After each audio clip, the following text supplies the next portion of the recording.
Does it work? Does it hurt? Hello. Hello. Oh god, you see my main browser. Ah, it's Dr. Bees! And for whatever reason, Crystal's ass, what the hell? No! It happened again! I will get taken down! Ah! Have you ever seen Streamception? Look at this. Look at this Streamception, and this, and this, and this, and this. Okay. Hi everybody. I'm looking in the background for on a different browser for playlist, so we don't have the Star Fox 64 main menu the entire time. Even though I love that song, it's so beautiful. It's so serene, and I really like it.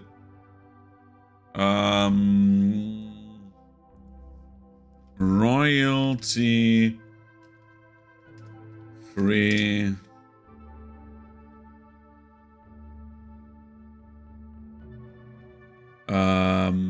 What do we take? Royalty free. Upbeat music. Let's take upbeat music this time.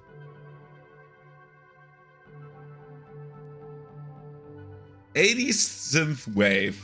Royalty free, copyright free. Well, that seems to be the thing. So we're doing this. Okay, hi everybody. Now we're like talking. There will be like yesterday, 1 or 2 times where I need to go away. I'm still waiting for package and will arrive at some point. I'm looking at my mobile phone to see if it is out for delivery, because for some reason, so what I did, right? I ordered some stuff that I usually do not order. I paid it from Amazon, right? Let's quickly switch over to this and this, and we do this and this one.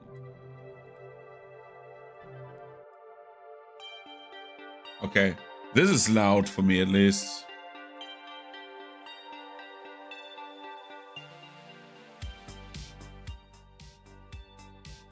Make it a little bit quieter and a bit louder for you, like this. Okay, so yesterday, oh god, sorry, I don't want to open up Infinity. There you have it. So I did like my orders, right? 1984, but every instance of Big Brother is replaced by Oni-chan. No, it's like weird. It's not stuff I usually order, right? It's like one-time purchases, and I purchase them on Amazon. And like those one-time purchases, it's like I can be very, very like open with what I ordered. So what I ordered was a toaster, an alarm clock, and for the son of a friend of mine, I ordered like a bubble gun, right? Where you have like little like soap bubbles and you can shoot them. Something to annoy his parents with for the birthday party, right? So I ordered those today. I would say during my midday break, which was at like 1 p.m. I got later into my break because of work stuff. So I was sitting there, right, ordering it, and I was like, okay, it will arrive like earliest tomorrow. Everything's fine, right? No stress. And all of a sudden it says, yeah, this is arriving today between like 6 and 10, and I'm like, huh? What? How? Right? And those were like the toaster especially was like an impulse purchase. It was not like something that I planned for a long time. The alarm clock, maybe because I want to do a little bit like get my mobile phone out of my bedroom, basically. Just because I realized how distracting it is in the mornings. When I wake up, I check my WhatsApps very, very early. Even though I'm the most likely the first person to get up. But yeah, it's like stuff like that, right? It's like phone behavior. I want to reduce that because it's not healthy. And also, I realized that I dilly-dally more because, for example, I need background noise, right? And instead of just turning on music, I usually have like 1 or 2 like YouTubers or like streamers I've like put up a VOD or something like that where I'm like, oh yeah, they live in America, so they streamed while I slept.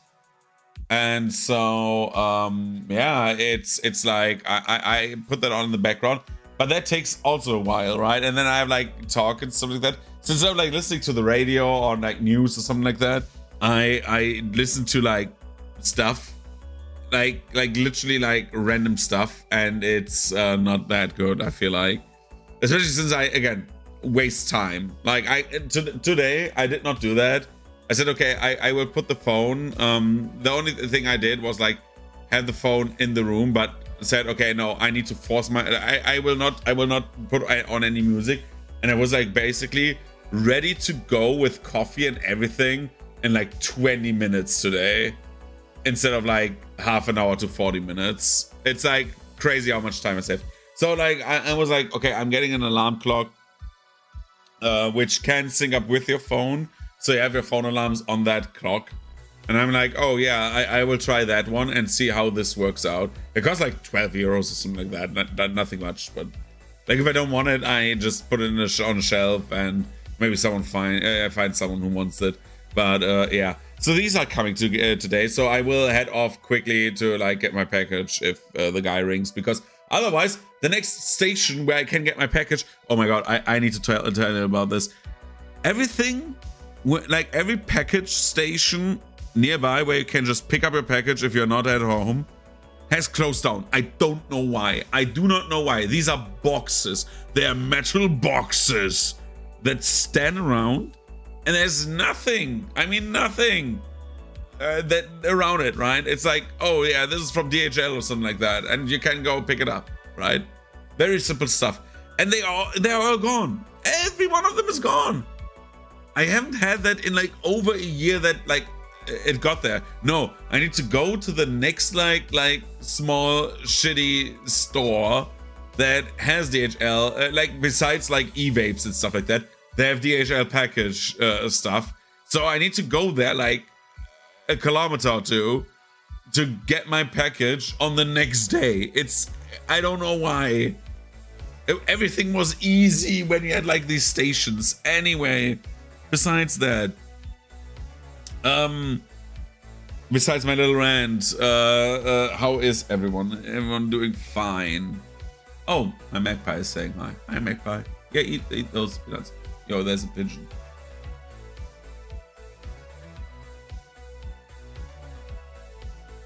So, yeah.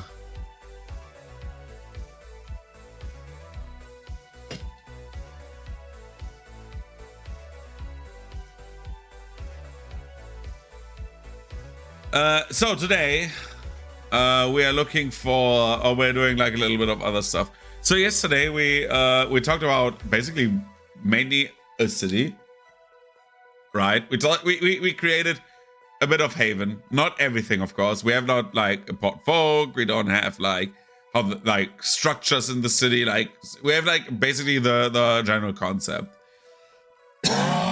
Just to keep it fresh today, however, I want to do like a little bit of like something else in between, because I feel like going on and like planning out one city for like 3 hours is kind of dull. And to make it like a bit more spiced up, I was thinking about we should take a shot at religion, right? So we do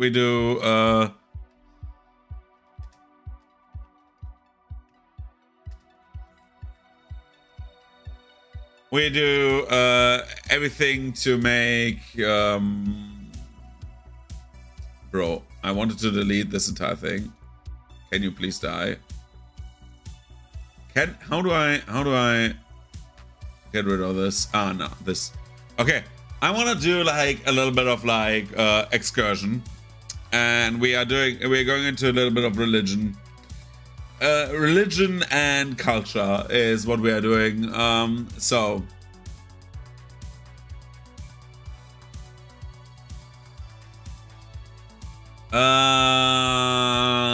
we do the old gods.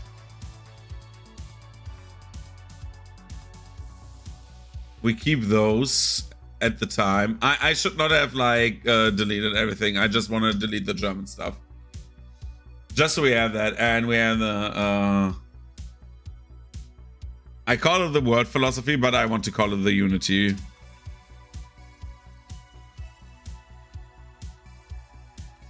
Water, fire, air. Bro, the pigeon, go away. Shush. What is the pigeon doing here? Get the fuck off, dude. Bro, I'm like feeding my magpies, and all of a sudden there's like this pigeon again, and this like flying guy is trying to antagonize me, I think. He's sitting in the tree back there looking at me outside of my window. I don't know what he's doing, but he should go away. Anyways. Let's start. Let's start the religion talk. Before I get too enticed in my burbs. So we wanna do places, no, gods and religion. So I want to start with the general outline of the patron deities. Jesus Christ. And this goes into one specific thing. Give me one second, because I forgot something. We are in the wrong browser in that regard. I need to move over the tabs. Give me 1 second.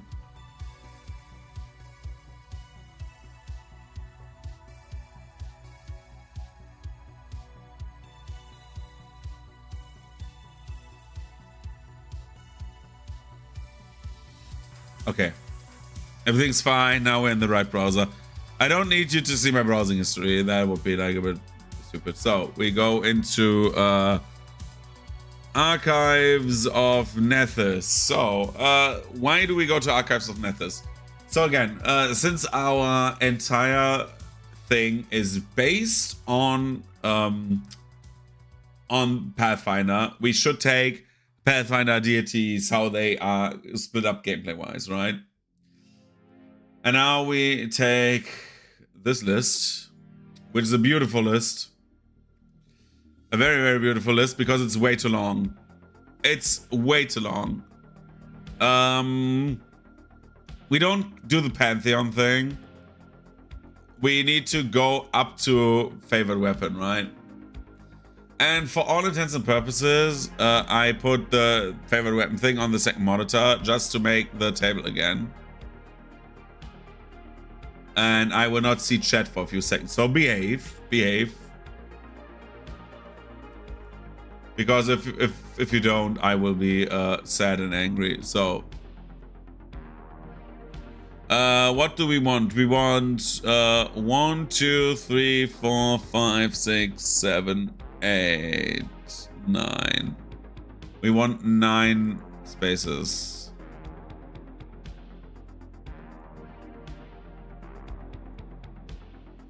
Make them a little bit smaller, just so we can see them for the time being. 1, 2, 3, 4, 5, 6, 7, 8, 9. And then we want to go and expand by doing whatever. Okay. Good. And now I can see you again. And the spaces are called name. They are... We don't need Pathfinder Society, because this will never be like an issue for me. Edict, Anathema, Anathema, I mean. Anathema, what the fuck? I'm like too much of the Aether thing, and then I slipped there. Divine Font, Sanctification, and then we have ability, skill, favored weapon, and that's that. Now the question is, if these gods, like I have to do one thing. I have to make one thing very clear. I have not played up to this point a cleric, or have managed much with a cleric. Does the domain of the deity play a role in character creation in terms of like not the domain, but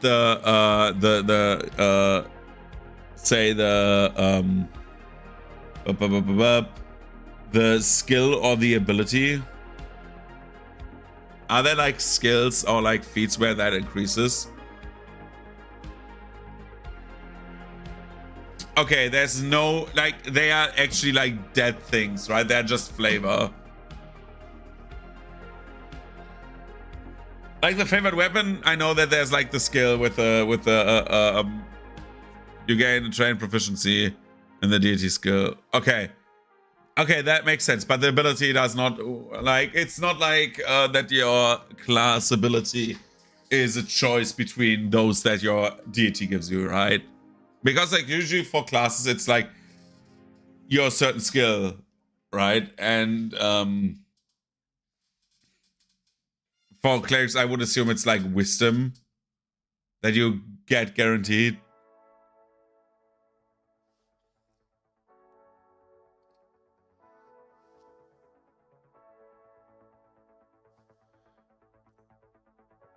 Okay. Then we delete the abilities out of this. Can I take this column and delete this column? I don't know if the boons like from the gods and things, thingamabob thing exists still, but I don't know if they do something with stats. You know what? Let's keep it, and if it comes up, it comes up. So,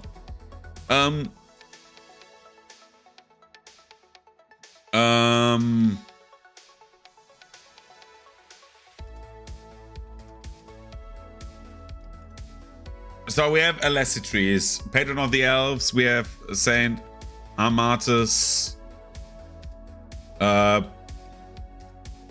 patron of the humans. Those are like the two that are guaranteed. These are in the backstory of the sorry for coughing so much. Jesus Christ, I need to drink something. These are in the backstories of the species.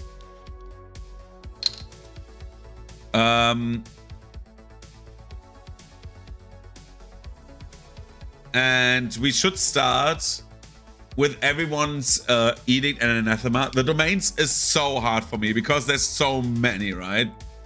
P2E domains. Like, there's so many. How many are there? 61 domains. There's 61 domains, which is insane, actually. Right? So every one of these deities would need to go through 61 checks, basically, to see if we want to have that. The problem I have, with the domains,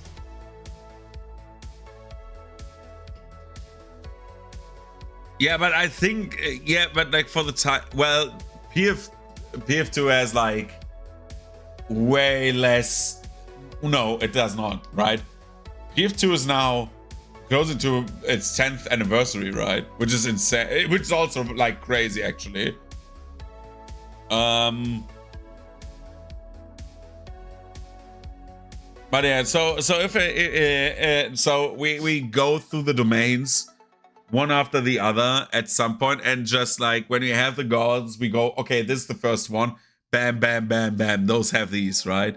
I think some domains will just simply not be there, because I cannot think, if I see, for example, right now, one of the domains, I will open the domain page on the web browser, don't worry, there, right? No, that's that, yeah, why is Avatar showing? No, it's not. And then we Okay, this is bad because you do not see it. Give me 1 second. Give me 1 second. I will move it to the side a bit. Yeah. I do this because if I do this, you have like this all the time on the side, and I think it's better for visibility if I only have like the cropped image, right?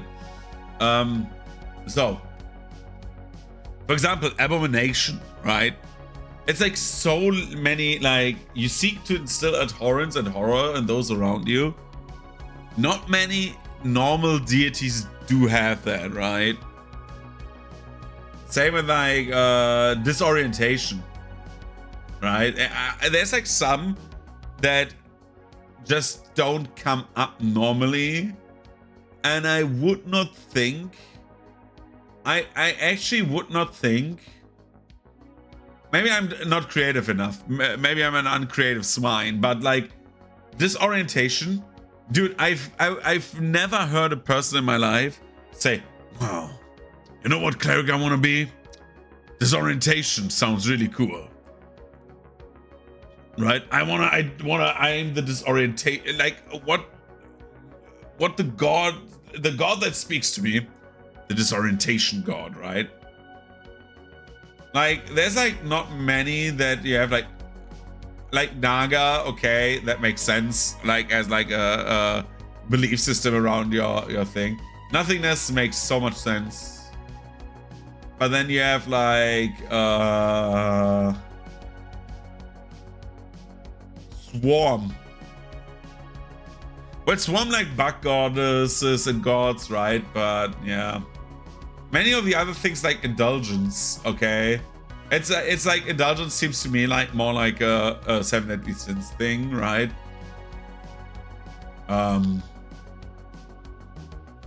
But yeah, like the other concepts I can get behind, but there's like some that are weird.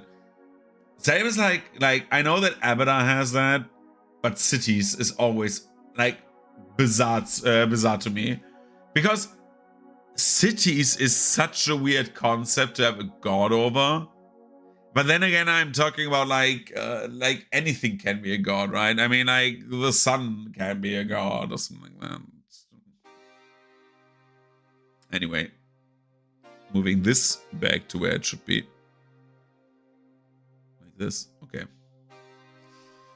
So we need names of the gods, and we need like their of course like because the old ones were like very, very much placeholder and I did not like them. But for example, we need one your human deity be the perfect city domain provider. I mean, yeah, true, actually. He would be. Think about it, you're actually right, you checkmated me there.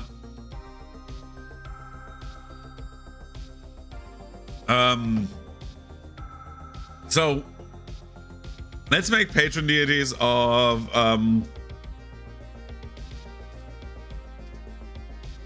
we need the patron of the orcs. We need a patron of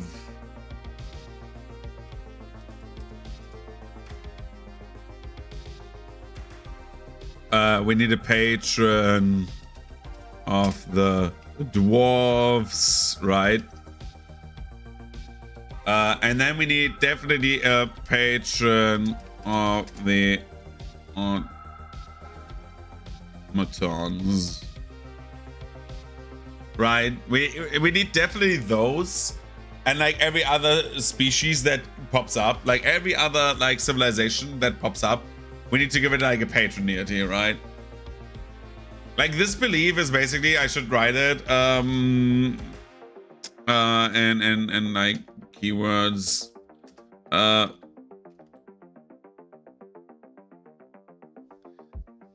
think no, yesn't, which is why I say it's like one of the I think what I want to do is the monotheism for like a general belief system, and then like have an out there concept as a secondary religion and another one as a third, right? Like 3 religions. Like one that is like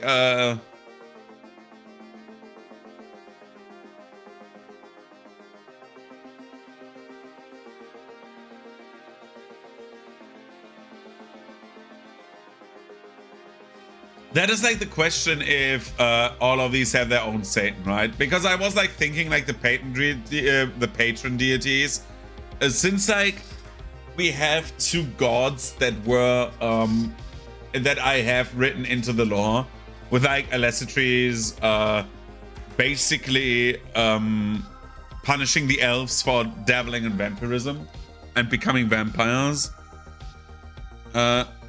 I believe that that and the humans having Saint Amatus as their like patron who guided them through limbo, basically, that would like start a chain of belief that everyone has their own gods, which is like the main belief. But I would say that in general, like there's people who believe like no, they're like a pantheon who watches over us in general, but some like some species as like a guardian deity, basically, like them more or guide them more than others, right? So for example, I could see like some human who's like very opposed to the idea of worshipping like a death god, worshipping Alessitries, who is against vampirism and undeath, right? So I would say that is like how they have like contradicting beliefs, the elves and the humans already, and then like the orcs being very like, okay, the capable should rule, while the Kolo are definitely like, oh no, everyone like should live their life very freely, very free-spirited, right? You have like a little bit of like contradicting beliefs between like every species, but you have outliers there. And like as a big bad deity, like as like the evil one, right? I have not noted anything down there. I want to do this as one pantheon, then the old gods as like a very old belief where you have like orcish belief, obviously, where it's like, oh, we have a god of time, we have a god of space, and we have a god of nothingness who's like basically like who's like death for them, right? Very, very, very rudimentary belief, very old. And then you have the unity, which would be like, because I think if we go with like the ether concept, we should take the historic belief of the ether being the element of the gods, like literally, right? Where you have like fire, water, air, earth, and ether. I think that's like a nice nod, and it would make sense as a religion, actually, that people would say, okay, we think that the planet itself is deified, right? Basically, all together becomes the planet. All together becomes Eziko, which would also like basically get the druids into like believing something. Like this is definitely more druidic belief, but I could also see like spiritualists and what would be atheists in that setting believing in the unity. That like everything, because like these are forces of nature, right? Do you imagine different factions interpreting these deities differently? I say the amount of faction that believes constructing new stuff as a faction that wants to maintain the old things. I think yes, that is like my main thing. Especially again, like Saint Amatus as like the deity who is living on the death plane. I feel like the idea is very interesting to have an official human church that is not universally liked.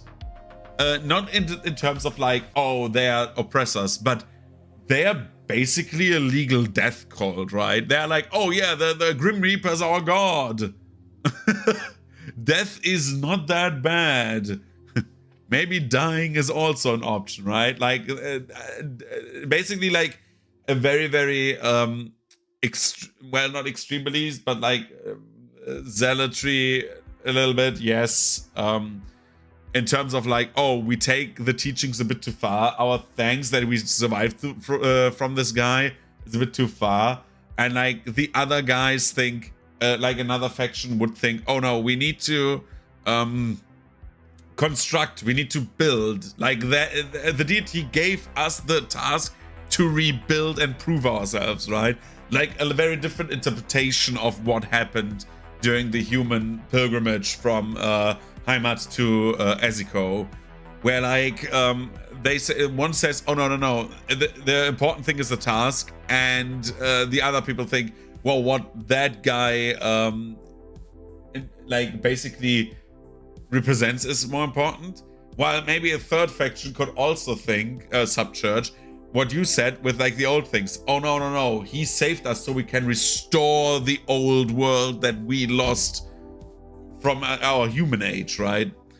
So that is like very, very like I think we should keep the teachings of these deities very metaphorically and very open to interpretation, because that helps us make the domains like, basically instead of like making domains like a list of like 10 domains, we say, oh, basically everything except this would not make sense, right? For example, the Grim Reaper, like basically like pledging yourself to the Grim Reaper and the teachings of like, you should prove yourself on the new planet and it will be awful, but if humans want to live, they should, is basically everything that other than, I don't know, let's say fire does not fit, right? Maybe this fits, you know, like so much fits here. Lightning does not fit. Luck fits, magic fits somewhat because he gave them the aether to survive. Metal does not fit. Might could potentially fit. Moon does not fit. Naga does not fit, right? You can like pull out a certain amount of these and say, okay, there's like these 5 that do not fit and the rest fits, and you can just take it, so that you have your monotheism and can basically play everything, but have like a little bit of like restriction. I don't want to to go too hard on like, oh, this is like, you can only pick 2 things, right? Because if we go there, then like, for example, Saint Amatus would just be ambition, cities, death. Do we have something else? Fate. Freedom as well. Right? You see how I like try to like put these out, and then like luck maybe, nothingness maybe, pain maybe, right? It's like we have like so we have like so many maybes that it's like you would need to think about what we actually take, is what I want to say. Like, to get to a point, it's like we have like 20 domains all of a sudden, and then we're like, okay, should we not just do all of them and say, okay, these 3 are unlikely, right? Same with like the edicts. The edicts is also like a very hard thing. After you brought that up with like the different beliefs, right? But yeah, for example, Elasticries is very easy, right? Elasticry says don't squander second chance. No, it's not the edict should be live your short life to the fullest.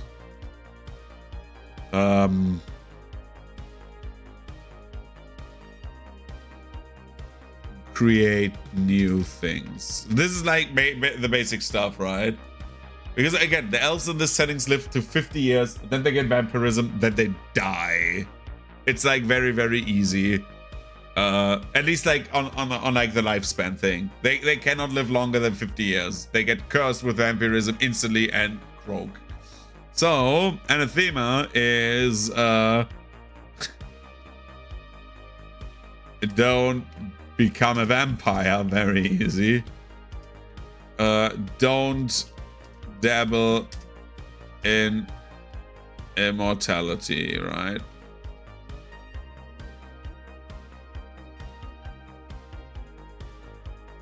No, wait, I need to do these, right? Become a vampire as an anathema. Not the negatives. I need to do this, and I need to do this. This is if you do it, right? Dabble in immortality, become a vampire.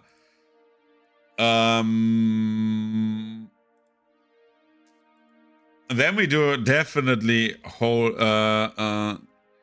do we, so this is like a little bit weird, right? It's like if you go to deities,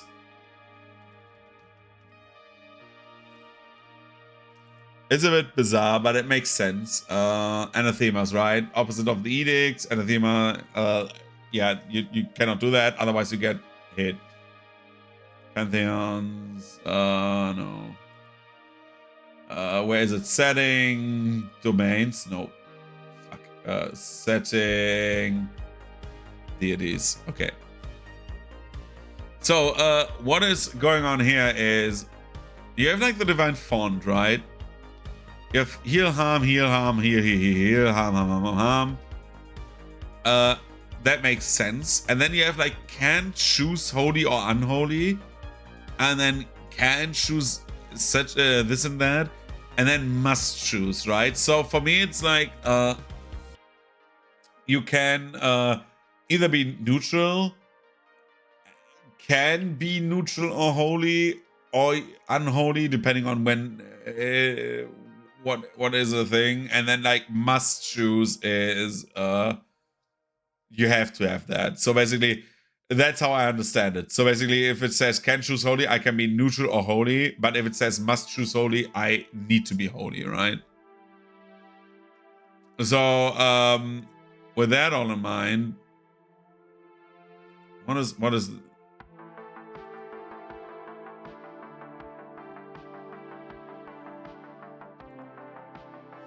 okay.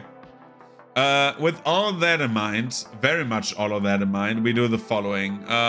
Divine font is heal, and sanctification is holy. That is very easy. Ability of the elves is dexterity, and well, what else do we do? We say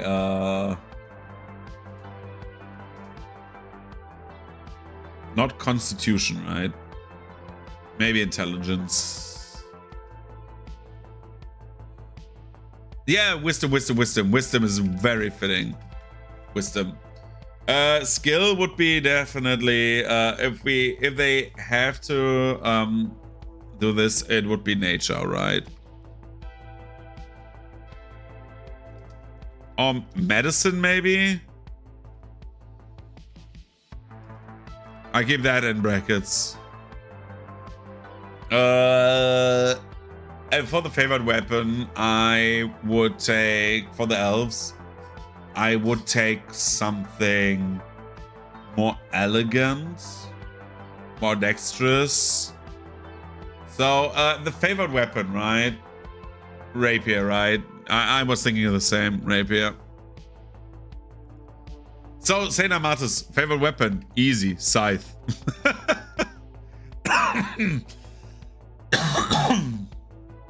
Now we get to the edict. So, the edict should be crafting for skill, yeah, crafting. Ability is easily intelligence, or I would say constitution, actually. With like the background of them being like apocalypse survivors already, I would say they're like definitely constitution, right? Like humans should be like, have constitution, and intelligence just makes sense if we have crafting.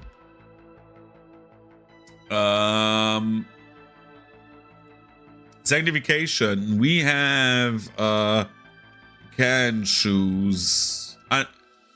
Wait. We need to do it like this. Must choose. Holy. Just so we have it. Can choose.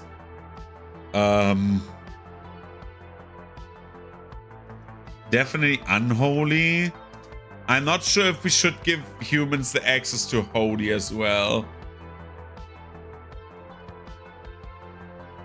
Yeah, let's give them that. Or holy. Divine font.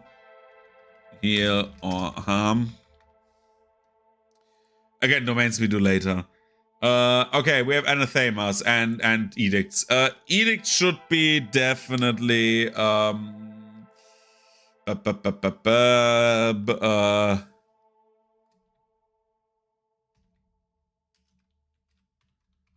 rebuild what you have lost. Do not squander your second chances. And then anathema should definitely be like anathema should definitely be like what could the anathema be in that regard?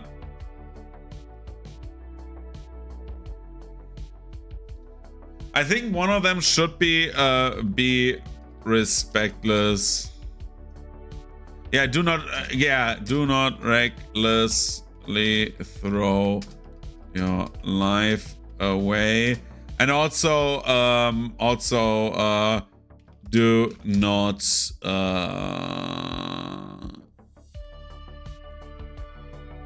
I wanna get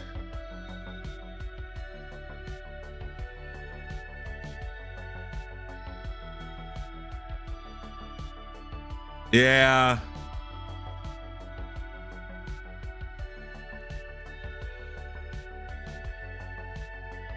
I'm thinking also that we have I'm thinking about like getting something where like basically desecrating corpses in that as well. But like respect the dead, right? Would be the best. Respect the dead. Like this can like be rewritten. I will keep a question mark behind it just so I can like no, disrespecting the dead, right? Is the anathema? Sorry.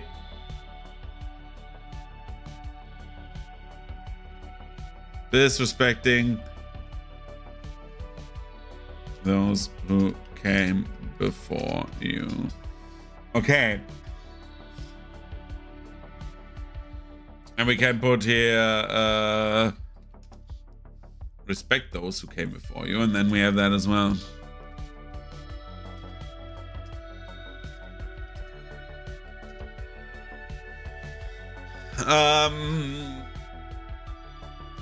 Okay, and then we have like we just like snowball ideas like back and forth. Question, okay? Question time. I'm listening.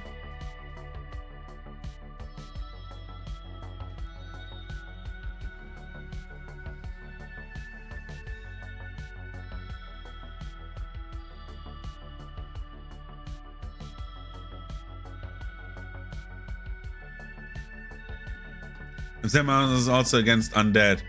Respect the dead. Is it? Why does it? Yeah, true. True. I was thinking because he is basically he guided the humans through limbo, so basically he would have unholy, right? But that makes sense, yeah.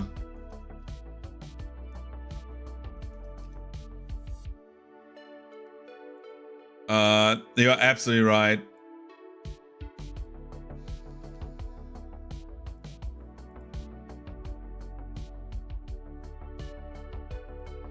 But would he be... Or do we write it like he is not 100% against the undead? But nah, he would be against the undead, right? Like, I again, if I imagine him as like the most graspable concept for like someone who has not encountered this setting, he is the Grim Reaper, so he would be pissed at the undead, right?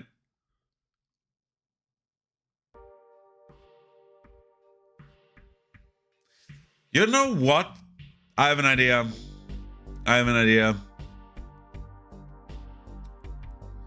What about, because we talked about like earlier, like, oh no, undeath and stuff like that, or like basically like the energy of like, or like the idea of having subcults, right?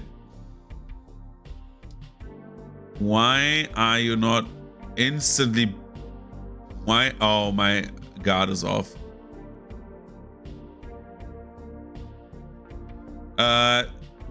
For Ikasero, can you just like do a test message? And if it does not work, can you text me on Discord? Because I have my shield mode. Okay, it works. It works. Because usually like that should have been like instantly banned because it's on my blacklist.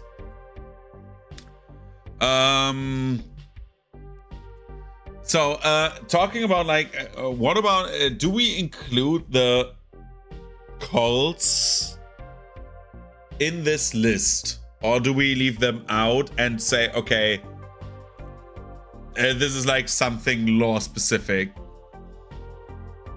when we get into the deities themselves? So for example, if we say, okay, the humans are like actually like...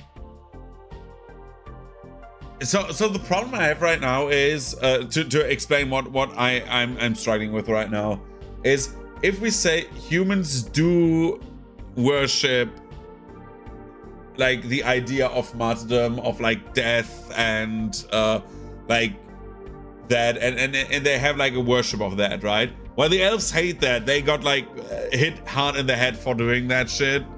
For like saying, oh yeah, death and undeath is not bad. And humans say, okay, it's not undeath is good. Undeath is not good, but in terms of like, okay, we worship an avatar, right? That represents also dying. There would be a cult, definitely like more like, again, prominent death cult following, right? Where it's like,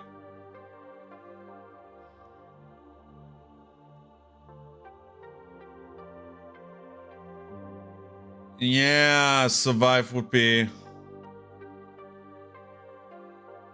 exactly. But then we exactly like, I want to keep this like a little bit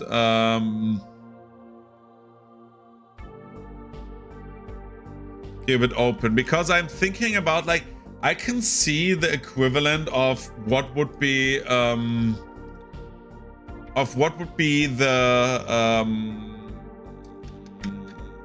second, okay. I could see a human champion in that setting being very much like Kalimvor, or not Kalimvor necessarily, but like definitely like something like a grave cleric or champion, right? Grave domain, where they like still have ties to death, or become something close to a death knight, not like the monster, but the concept of like, oh, we are basically a dark knight. I can see them like do something like that, even though it's very edgy with like the scythe, but it doesn't matter. Sometimes you need a little bit of edge in life, you know. He's not called Saint Klingbeber, so everything's fine. But yeah, I keep the I keep the holy font. I think that is fine.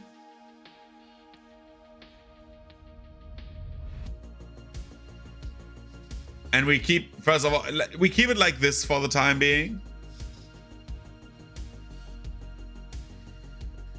So, what would the patron deity of what would be the patron deity of orcs who are boar people who are living in dynasties and who are, well, who were kicked out of the dynasties. Basically, the dynasties have fallen for the most part. Again, there's like few dynasties that still exist, but they are in hiding, which then the humans were hidden also. And who are like in a like bloodline makes right. So like basically what your ancestors give to you makes you, like, your bloodline determines who you are, right? Which is why I like the idea yesterday of the sorcerers being also very a bit more rare, but like they try to keep their bloodlines clear, because that's like a very orcish way of thinking, I feel like. Oh, it's only one stop away. Where is my package?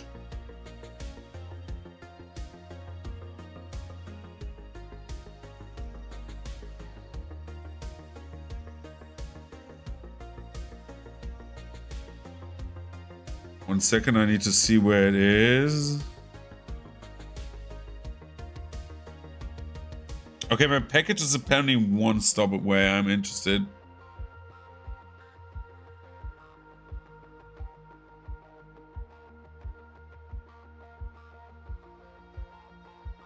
Anyways, Earth Order, your place in society is a set stone as the mountains of our ancestors stone. Yes, that's good. That's very good.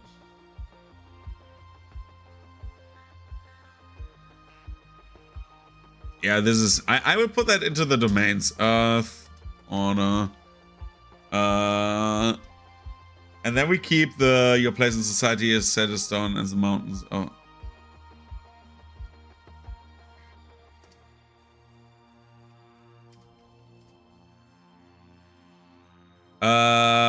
We do further, he gets a name. So what sounds like a boar talking? Or like a boar naming something? It would be something like a grunt. And like, it's basically like a right? It should have like something like this sound, which is hard to like write, but I usually do it like with KRCH, something like that.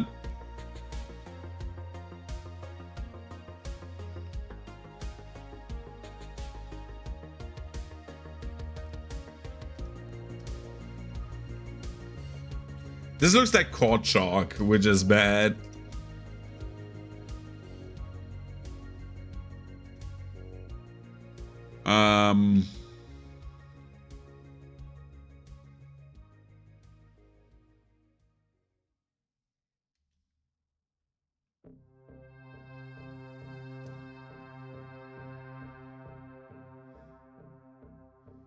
Kechoch?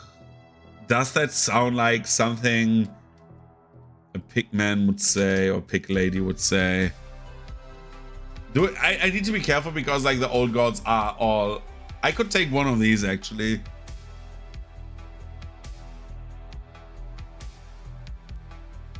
I don't want to.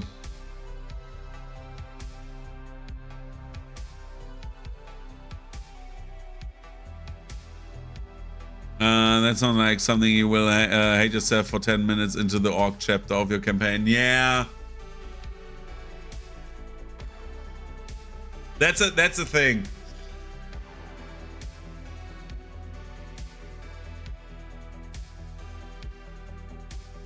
Which is nice that we're talking while I'm talking about this, because I hear things now, right? What language will you base Orcish on?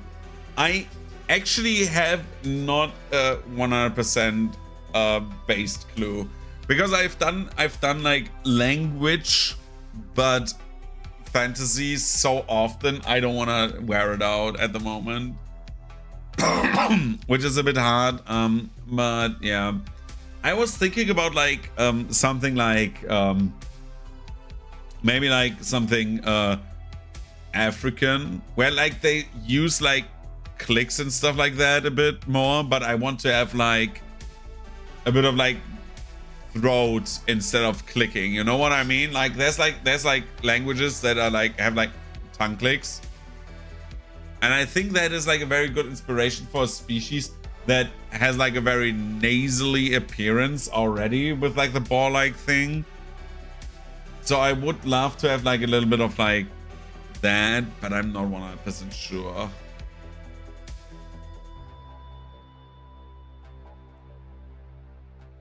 I find it at least like more interesting.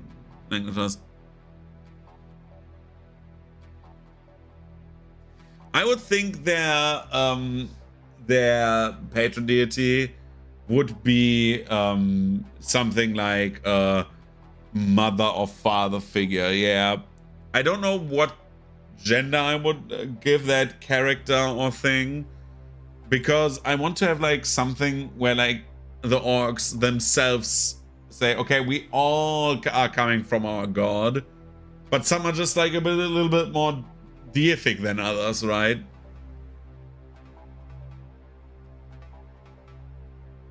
I think that is like the idea I want to follow with that. At least that's the idea that I'm like at the moment like thinking about. So this is yeah.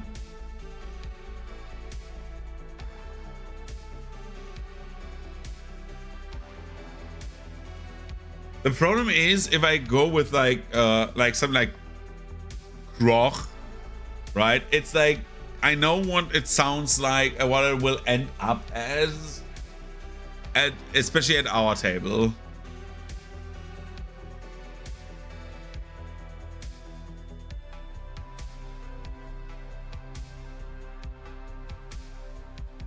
Which is why like the guttural or the throaty or nasally sounds are like really hard to put into words, right? If I would like go with like rock, right? Or rock, something like that. It's like also it works, but like everyone will call him Croc.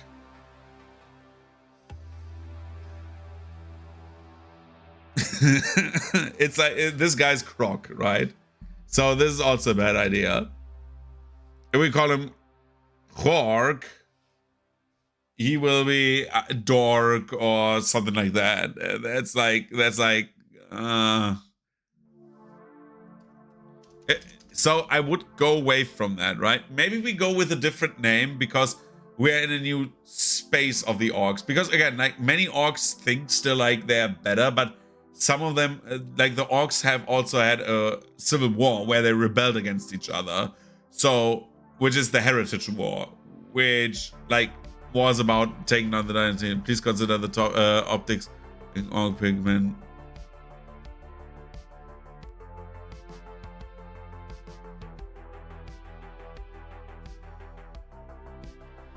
Would it be that? I'm thinking about if it's that bad. Like, it would be like very, very weird if I go with like, oh yeah, they're like, I don't know. If we go like the entire thing that they went back in the day with like, oh yeah, they're like apes, right? Which I do not enjoy at all. But it's like, yeah.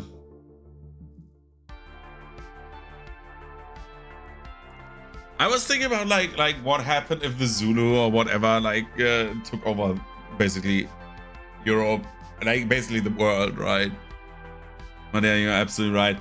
And then again, like the word of dynasties would lend itself more to like Chinese, but like everyone you would pick as an inspiration nationality wise and say, oh yeah, they're my Boer people, is kind of weird if you think about it in context, right? Which is why I said I want to like loosen up a bit on that, because I don't want to like have them be like, yo, here's another faction that is like basically France or Spain or pick country but fantasy, right? I want to distance a little bit from that.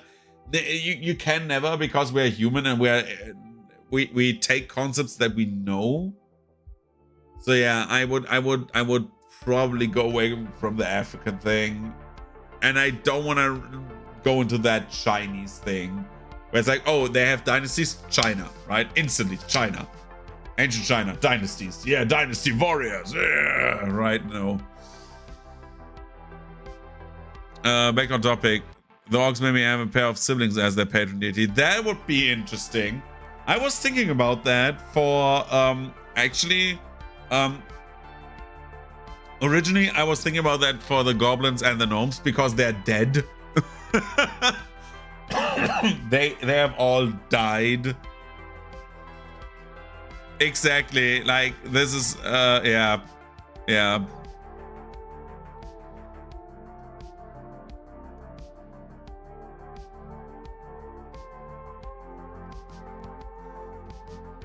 I think so.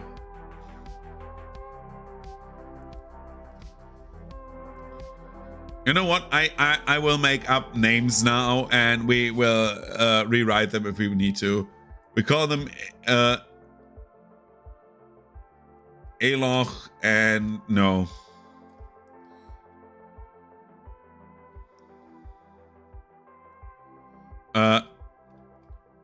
Eoch and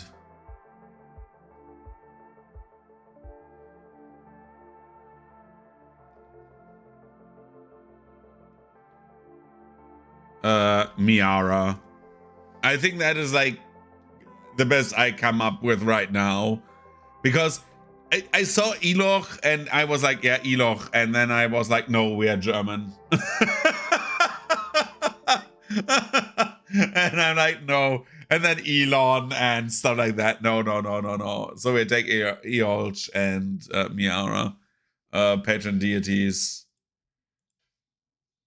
patrons of the orc. And now we have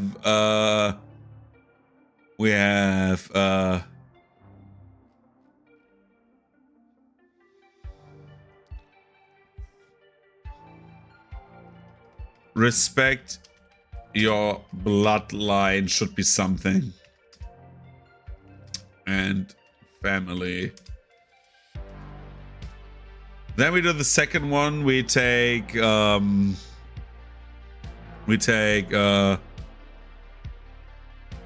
accept your place in society should be one. And then last but not least, we take yeah,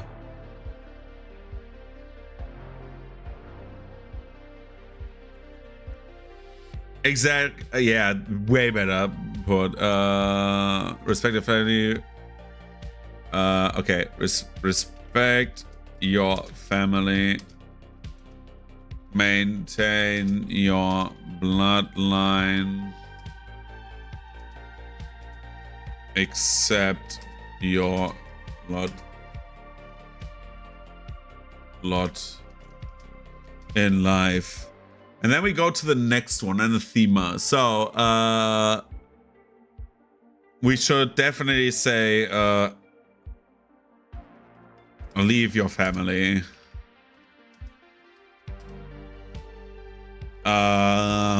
We should definitely say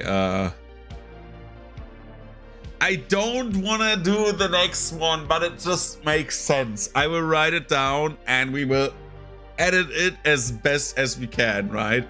To make it as normal as we can.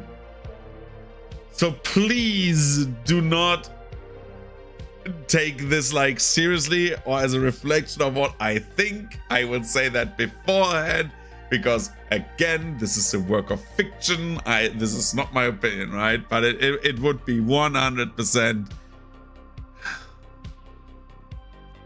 breed with other species. 100%. Like I'm sorry to say this right now, but with like the entire thing that I wrote at the moment, where like humans are invasive and they can basically outbreed other species on the planet, That would be like the one thing the orc deities do not want, right?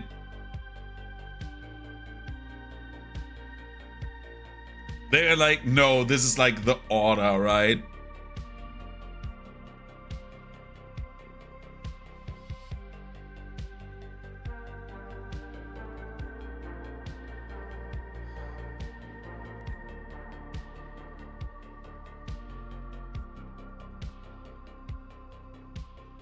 Yeah, covered with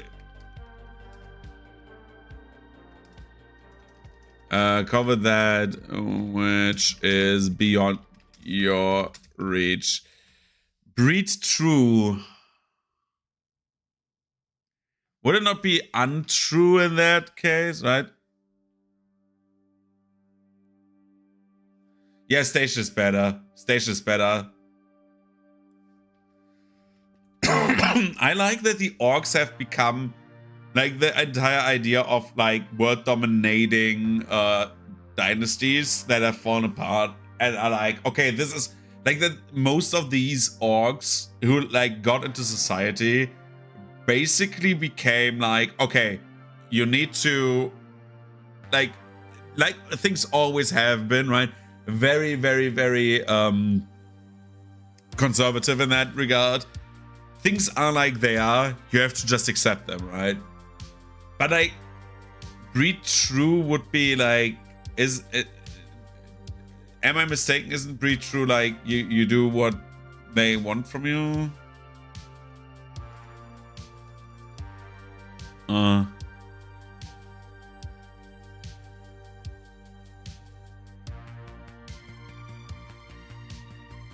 Oh, breed true is as an edict. Oh yeah.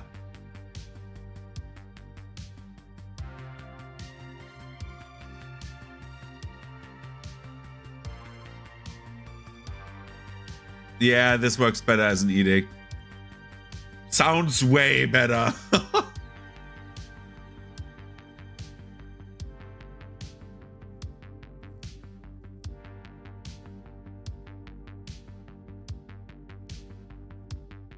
Since they accept an online life with breed true. So this becomes breed true, right? And then and replace it with coveting. Okay.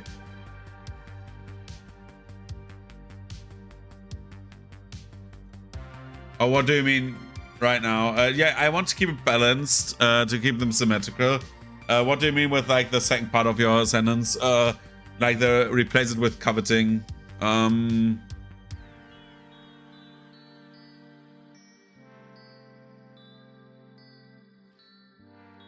Or do you mean like, or did I do an oopsie right now?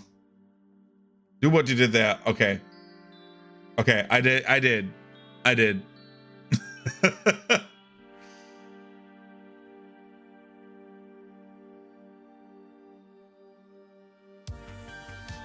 Should I kick out maintain your bloodline then if we keep breed true? Or is it, yeah.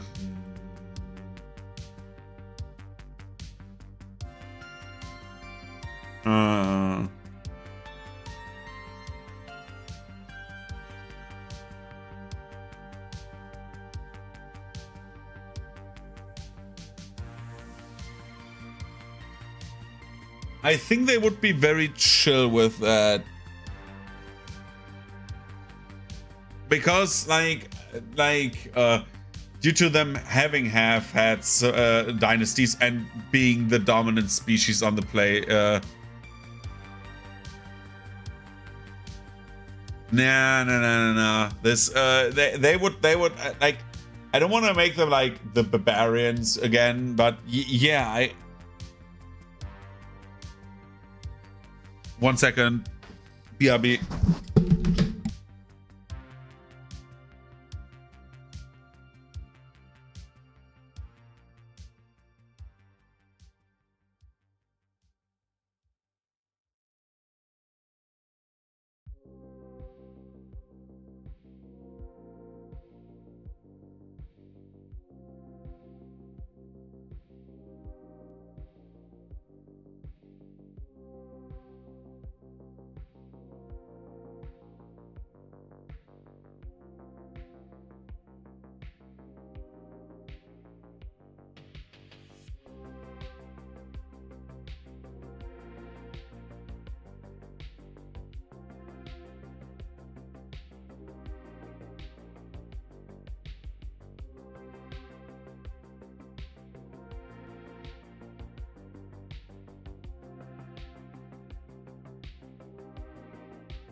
Okay, Jesus Christ. Oh my God, my fucking Amazon delivery guy. Dude. Sorry. He was like, oh my God, what a fool. Seriously. That guy is a fool.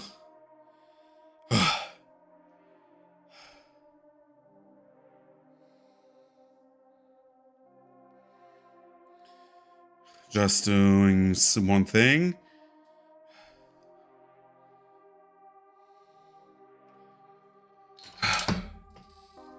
So, my DHL guy, not my DHL, my Amazon guy, best man ever. Okay, he rings, right?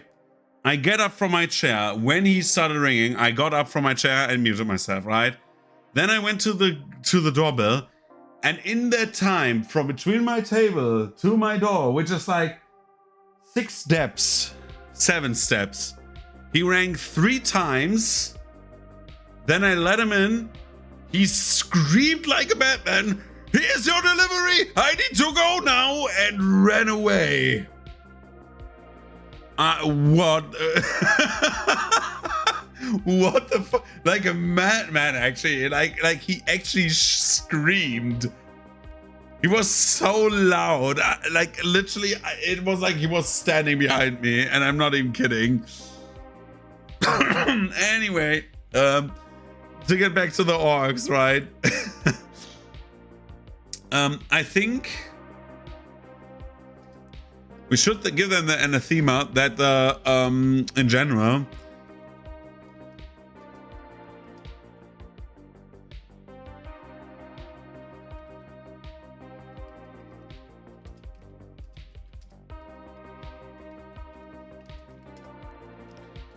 do the thing that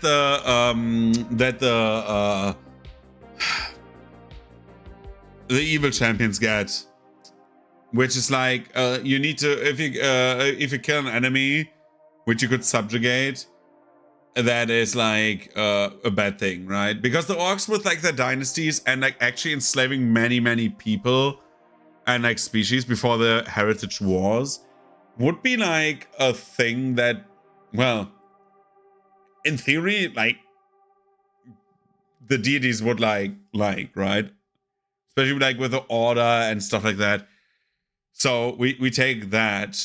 The orcs are like really hard to like pin down in this. The Colo will be quick. The Colo will be very quick. We will get through those. What is the font of these? Heal, harm. Because I can see them doing harm as well.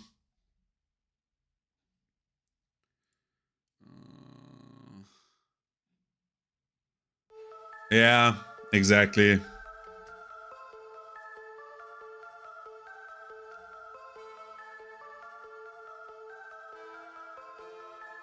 Exactly. Yeah, you are absolutely right. Can choose unholy. Yeah, I'm 100% behind you there. Ability, strength for might and charisma, right? That's the 2. Skill. What is the skill? Intimidation? Like this goes quickly now. And then favorite weapon. What weapon would they take? Society. Yeah, you're absolutely right. Some deities have 2 things, right? Or do they only have 1 thing? Okay, they only have 1 thing, but 2 skills. 2 skills, but one skill. No, 2 abilities, but 1 skill. Okay, let's do it like this. They love the history. Yeah, you're absolutely right. Back. Society. So we put nature here. Right? And then we say favorite weapon. So, for a species of people, I know this is bad, but for a species of like people who love to keep their like subjugate their people and keep the bloodlines clean, at least like historically, right? It would be the net or the whip. This is like the only 2 that makes sense. So I will take the net. I don't want to have them like be the whippy boys.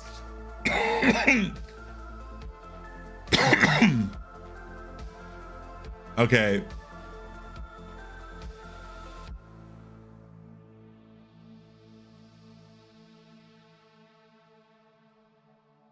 I mean, they're boar people, right? So, yeah, they would be, right?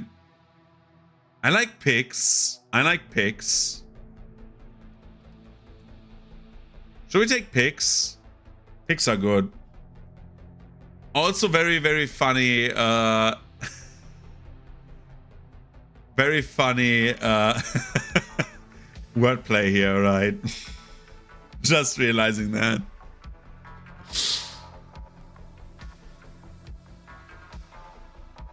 But yeah, let's keep like this for the time being. Okay. The Colo. Just so we like get these at least done, because those will be like the main ones, right? Except if like a player is actually like wanting to play something else. For example, I don't know how you like them, but I'm not for example, the biggest fan of the Leshies. But in this setting, they just make sense, right? Like Leshies and Conraza and stuff like that. All of these like mutated, like, oh yeah, this is nature, but people make very much sense in a setting like this. Not like as like a city dweller, but like at least like coming from the planet surface, where everything is like radiated with magic.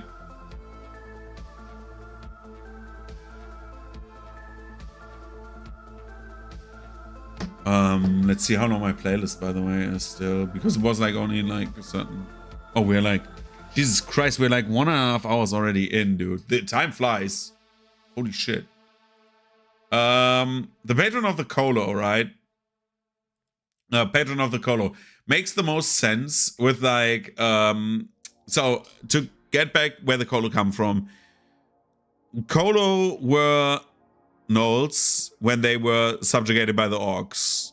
Then the elves came and started a rebellion of the Colos, which basically chain reacted into the Heritage War, where like the orcs, who are also not happy with how society went, basically like they were like rebelling, right, and helping the Colo. So they were like rebelling against their oppressors. And after that, the Colo decided, after they won that war, they decided to become nomads, right? Have like small settlements, but mostly become nomads and see that world that was like, basically they were like imprisoned away from. And when they started traveling the world, they became very free-spirited, like basically like, yeah, you choose your own way, you go where the wind blows type of like people, right? Which is why they are one of the species that like had internal fighting over time, due to them like being, okay, we stay on the planet surface and restore the nature, because that is what it was our original task. We wanted to see the entire world, and now it's fucked up, and now we need to do something, right? We need to restore this world to its former beauty. But the other Colo saying, wait, we were gifted freedom to express ourselves in freedom, and what you're doing is basically locking ourselves in again into a certain role for the rest of our lives to repair this planet. And so like I would have the patron deity of the Colo definitely 100% being like, okay, freedom, right? It's like without giving a name, because the names take the longest, I feel like it's like definitely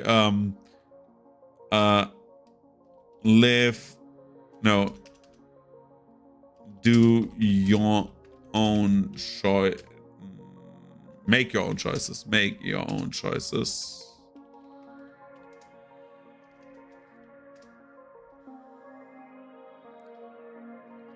Live free from oppression and actually like enjoy life to its fullest, right? Those are like the 3 easiest ones, I feel like. Those are like the 3 that makes the most sense for this species, because you can like still like say, okay, I want to go to the metropolis, and to Haven, for example, because Haven is like the only defined right now, and still like live free from oppression and still enjoy your life to your fullest, even though you do not want to live a nomad lifestyle, right? And then like the other one would be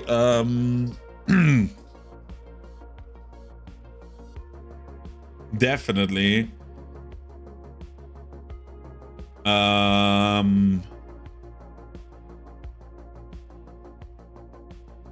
I don't want to say get subjugated, but like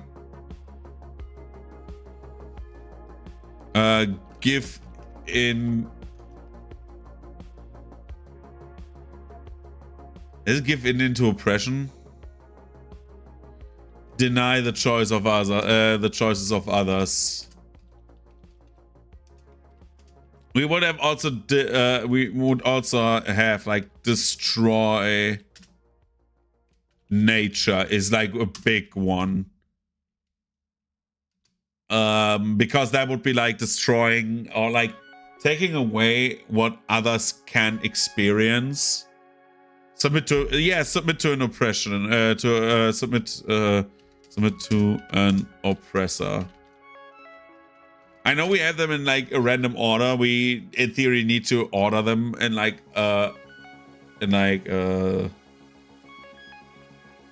any good order, because I think, for example, at some point, not right now, right? Like they have to have a priority in theory for like, because like the higher one trumps the other one, right? And I think like for these guys as an anathema, it's like, yo, submit to an oppressor is definitely higher on the priority as an anathema than deny choices of others, because an oppressor does a choice themselves, right? So yeah. And then we have like, of course, Divine Font is 100% heal. We have can choose Holy. Able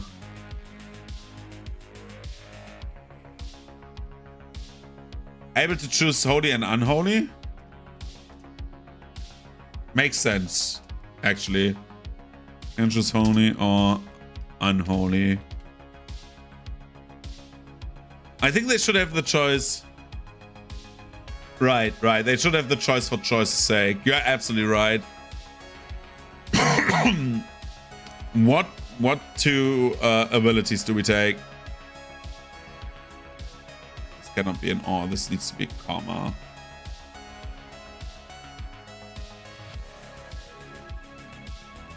Should we make them like the choose your own adventure type thing?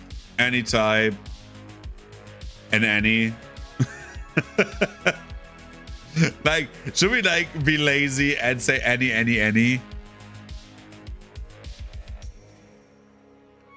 Any simple weapon.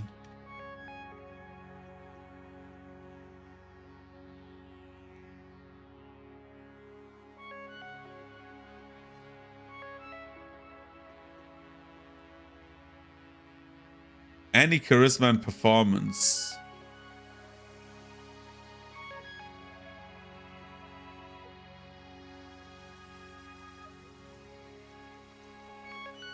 Any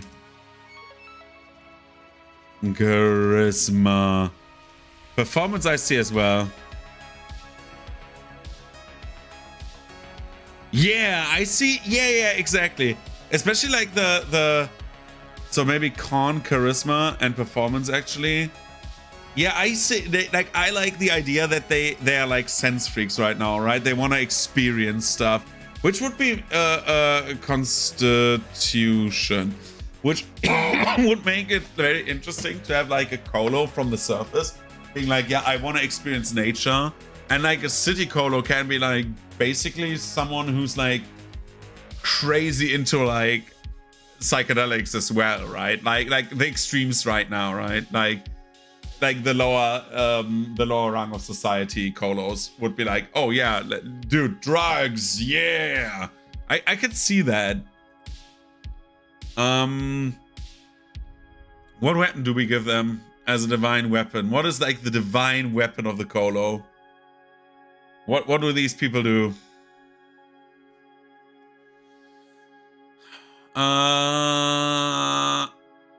What weapon symbolizes freedom? It would be funny to give them a trident to like resemble choose your own adventure, right? Because I'm like thinking about Shaylin right now, because Shaylin has like the glaive, because the glaive, like a glaive looks like a paintbrush, right? That's the idea, which I find very funny that people don't get that. That a glaive looks very much like, very like, at least metaphorically can look like a paintbrush. So I like a trident would be funny as like, oh yeah, it goes into different ways. They should get a versatile weapon. Yeah, versatile weapon, which is like the let's go into archives.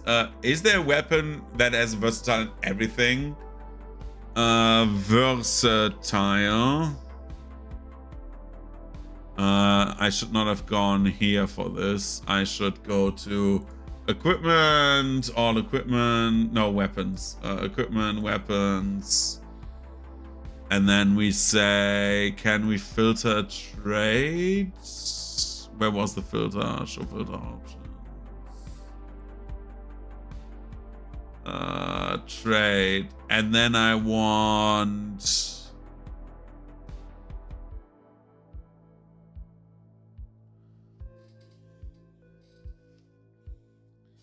That is not all of them, right? Versatile. Okay. And now we can do fun stuff. Versatile B.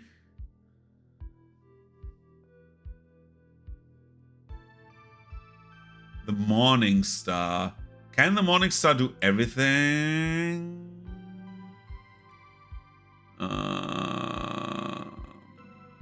But no, it cannot do anything, actually. So there has to be one that can like do everything, right? Where it's like versatile S and B, or versatile P and S.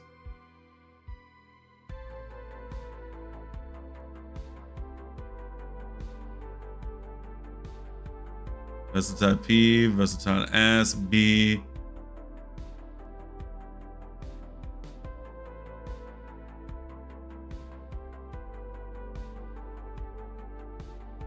That's a gun sword. We are not giving the Colo a gun sword, even though it would look cool.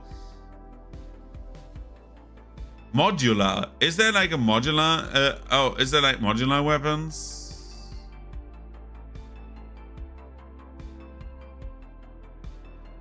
Sorry, I'm so like actually like not into the player traits. Okay, modular.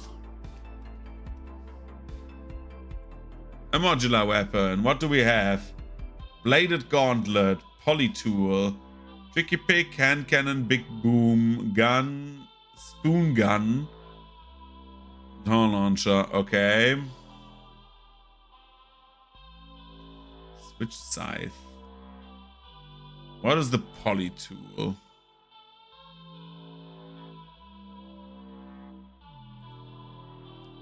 What is the polytool?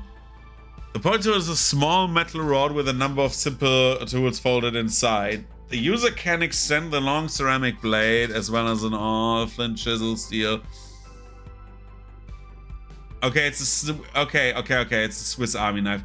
Didn't you have a polytool on like one of your characters?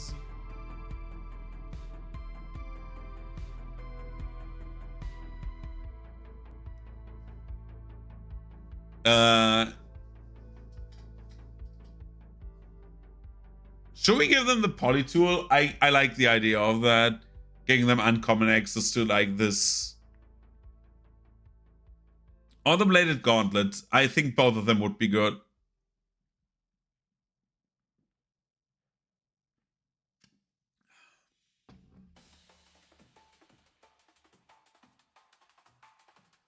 Does the polytool have a level requirement? No, level 1.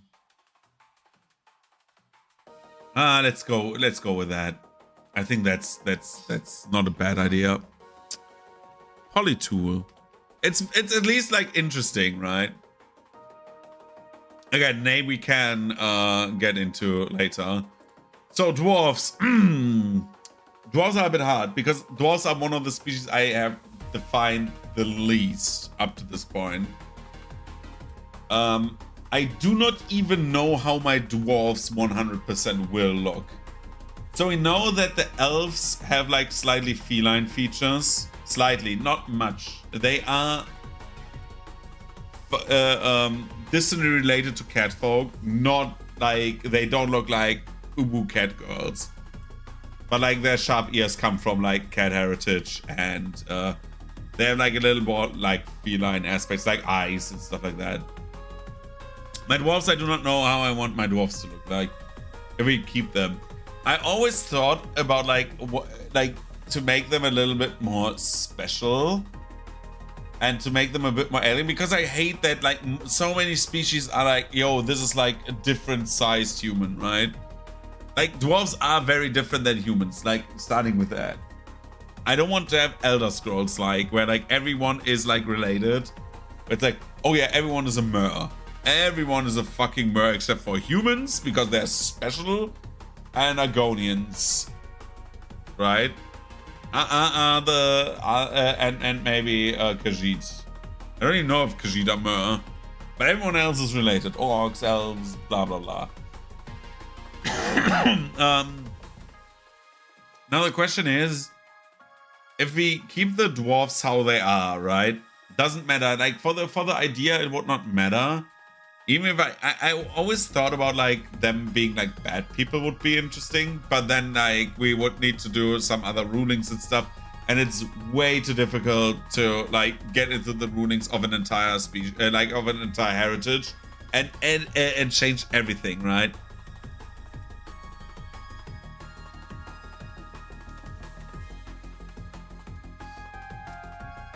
I don't necessarily want to keep the mammoth theme going. I was actually thinking about maybe instead of saying, okay, they are feline, elves would have been avian, but I got rid of that idea because I want to at some point get to Strix, because I find harpy people very interesting in a setting where the cities are flying. Especially like in terms of like, oh yeah, people have claimed the skies, which were our hunting grounds, and right, like I think Strix would be interesting to incorporate, but not now. We have like our hands full.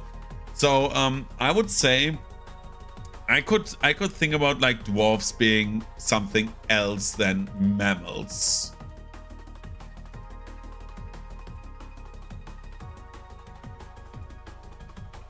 Like, I like the idea that dwarves have like the long beards and stuff like that. I like the general idea, but I'm not married to it. Like, I'm not 100% married to that. I always think about it because, again, quick rant, right? But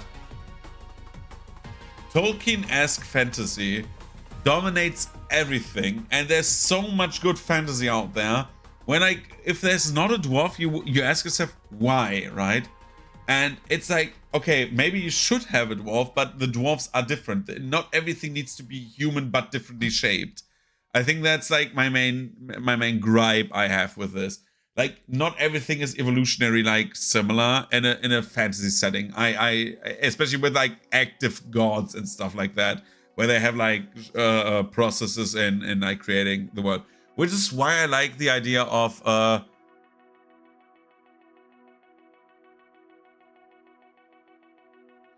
I mean, I can see them actually. I like the idea of axolotl dwarves. It would make sense in some regard why they lived in the mountains and underground.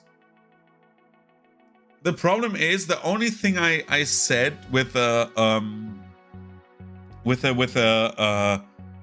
dwarves is that the species has a tendency to have a hyper focus, like as a society, right? They're like very like basically the society tends to have a trend.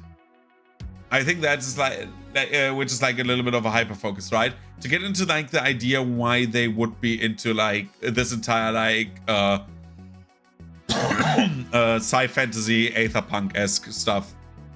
Why they would create flying cities, why they would go into golemancy and stuff like that, why they would create automatons as a hobby, right? I think dwarves, I like the idea of dwarves having like not a hive mind, but a hive culture where they are like, oh yeah, it's just a 100-year-old phase, you know what I mean? It's like I think that would be like interesting that they have like hyper specializations and they love that. I don't know if more reptilian thing, like for example, more like a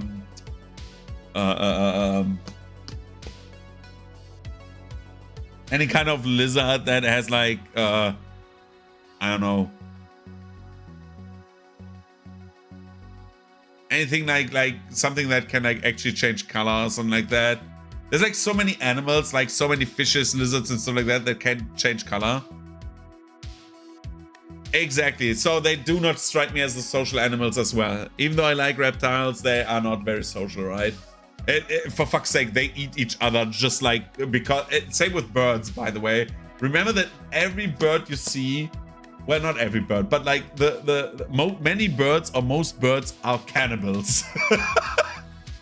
like it's just normal for them, right? It's like the same with the reptiles.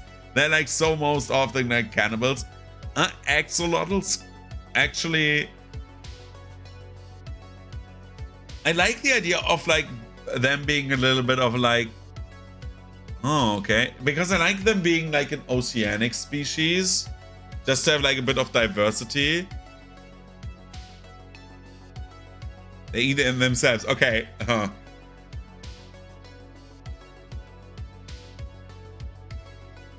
Let's not make the dwarfs axolotls then. I like the idea of the axolotl dwarf.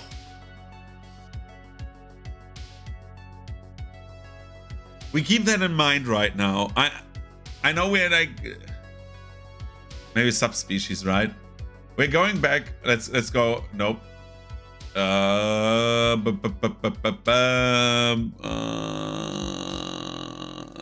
dwarves are like literally. I have like 2 sentences that are still in German. It's like literally like, oh yeah, they are like they were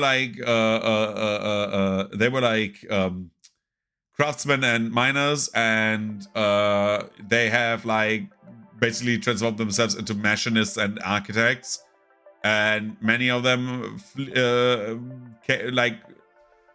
clownfish live on colonies, still building shit. Are they termites? Yeah, I'm thinking about that. Like, are they like termites, right? Because I was like, okay, they fled their like old homes because, well, everything was flooded with goo that kills them and is radioactive.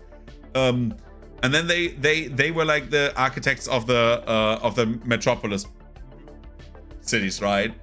So I would love them to be something a bit special. I would see them as termites, maybe, or like insectoids. I can see that, which is why I said like, which is where I was getting with like the hive fixation, not mind. That they have like a general thing that they all enjoy for whatever reason, and that comes from their heritage as like something that works in colonies. Evolutionary. You know,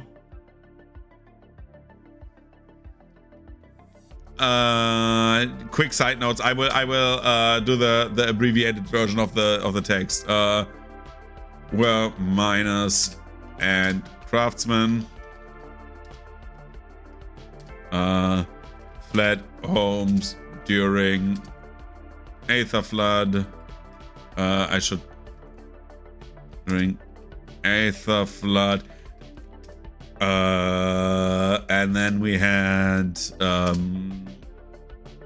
created metropolises, Jesus Christ.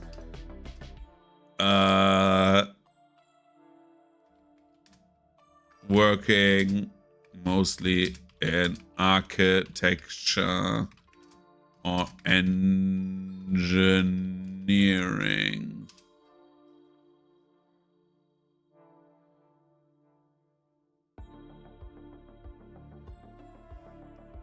I will just with your like I will just copy paste that because that is very good. I would not go too much into humans because again, humans will be in this setting. I said that during the first stream, so I think you were not there, which is why I will say this. Humans will be, even though they are in the setting, they will be more uncommon, right? I do not know if I would give them the uncommon tag, but you will see like rarely humans are rarer than others, let's say it like that. But yeah, we have this.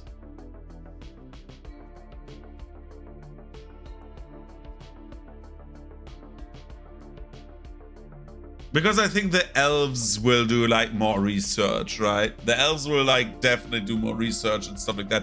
Because I think, if I'm not mistaken, I will quickly go into species. Yeah. Yeah, I will. Dwarven philosophers. Because the elves also I mean, I have like a lot of like text, right, with like what the elves did, but I think what the elves will be like more like scientific and medicine oriented, just because they want to stop their curse somehow without creating like immortality. Because they know if they create immortality, their god is going to smack them on the head, right? But yeah. So the dwarf, I will maybe insectoids, question mark. Termites. I will keep them as termites. How does a termite look again? Termite.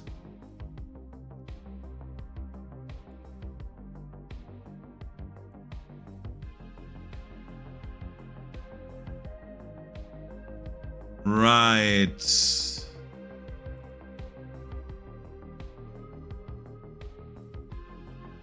I have an idea for these. Sorry for everyone who is like has a phobia against insects.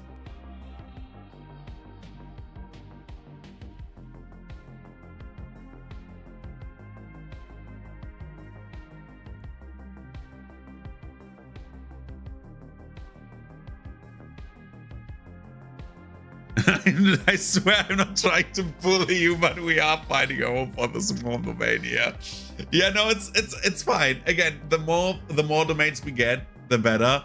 But I like the idea now. Like again, I mean, I said it in a side like it just was like a side note that I just mentioned, right? With like the, oh yeah, I want them like to look different, and then we like got into like, oh yeah, termites because insects and like hive minds, but like not really hive minds, just like hyperfixations. And now all of a sudden we are here again, right? I think that's like nice. This is why I like doing this. Like from stream 1, the interactions, again, I'm sorry that stream 1 does not exist anymore, but sadly someone decided to show orc porn on YouTube. It's like, I don't know who it was, but he's sitting on the bottom of the right screen on accident. Which is why we have like so little of the which is why we need to like jump into the translated text again sometimes. Like the again, these are general notes, just like put into like a few sentences. Yeah, we have pork. We had like pork in on my stream. I don't know if you heard it yesterday or so, because I talked about it for like quite a while. Why we were like, why what I was like talking about like with the thing, right? I posted this picture and with like, oh, this is like a base outline how I can see an orc look like, just a normal orc guy and a normal orc gal. And then I said I don't like the idea of fancy races being World of Warcraft, basically, where like every like race is like male, very very hulking or like lanky or very very diverse, and then like the females of every race is basically, yo, this is a human but green, blue, or any other color, right? And so I was like, oh yeah, I don't like that. And so I googled the World of Warcraft orgs, and there was that one picture that may not be mentioned. That was kind of NSFW. This is how the how I and the next day when I went to work. When I went to work, or when I got up in the morning, I had like a notification, I can say, where it's like, yo, your video got taken down. You have this mod, you cannot publish it, and you need to edit that shit out. But it's like, I can do that, but like, oh geez, I don't know if I want to post that again. Because for the first stream, we just talked, mainly. We were like talking about general stuff. So, and like translated some text. Nothing more. Anyway. Back to where we were, right? Religions. Let's go back to the pagan deities. So now that we know what the orcs do, the dwarves do in general, we don't have much dwarf lore. We will write that later. Not today, because we have like 8 already. It's like 2 hours. It's been 2 hours, dude. But yeah, it's like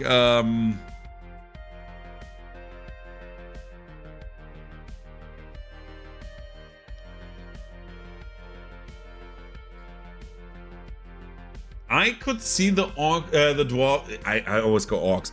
The dwarves be matriarchal. The problem is, how does this like matriarchy express itself in like, say, what we did with Haven, right? Because like again, most society is in those cities. We like, of course, it will not be 100% like you can like make it fit, but how does the matriarchy work in that regard? Is it like always like the lady of the house has like the right to decide? Do dwarves lay eggs? This sounds so bizarre to talk about, but do dwarves lay eggs? Because that has like very big implications on what the society will actually look like and what culture will look like. Because I would think so, right? But like also it would make sense for like a community of like hyper fixated people who are like super deep into like their hobby, quote unquote, to be an egg-laying species, right? Because if they do, like the benefit of like, yeah, but it fits like a glove, you know what I mean? Because if you think about this just realistically, right, a species that thrives on fixating on like a thing societally, basically like the dwarves being like mechanics and becoming mechanics engineers and architects, and they love their craft. They're like so deep into their craft. They would be an egg-laying species, right? Because the benefit of being an egg-laying species is, yes, the eggs need to be kept warm, but other than that, you have the possibility, as long as someone cares about temperature, you can basically like move freely without being impaired in any kind of way, right? While basically a mammal would be like, it has like the benefit of like, okay, you carry your baby with you. That is like a thing that is not always good, because you know it, like everyone who like no matter what animal or humans or whatever, when they get pregnant, they get like at some point get more lethargic because they cannot move anymore that well, because the baby is getting big.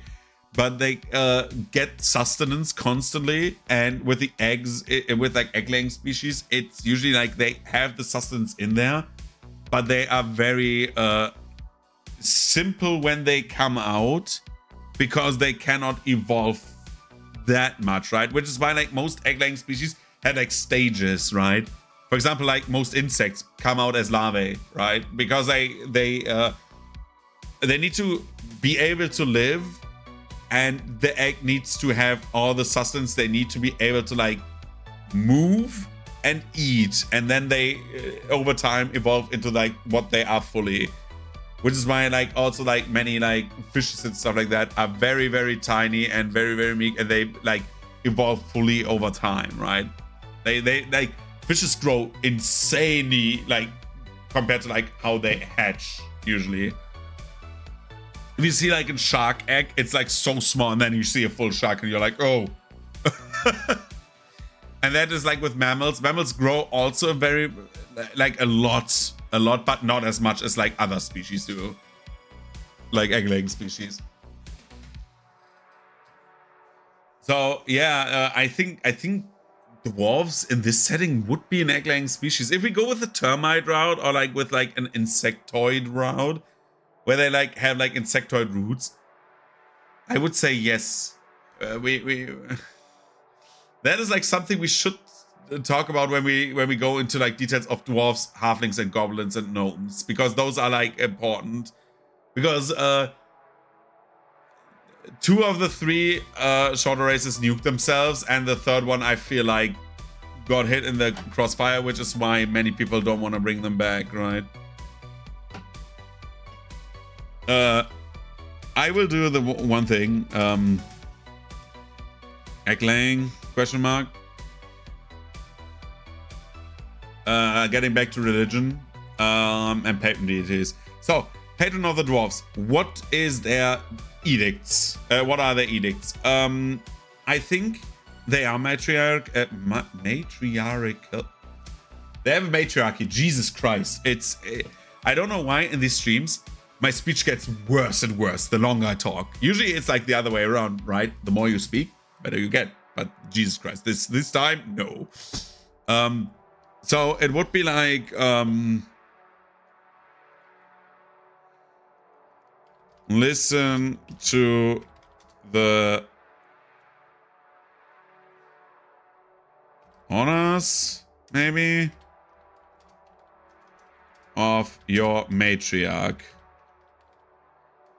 The second one would be obey the mothers. Thank you. That is better. Obey the mothers. Second one.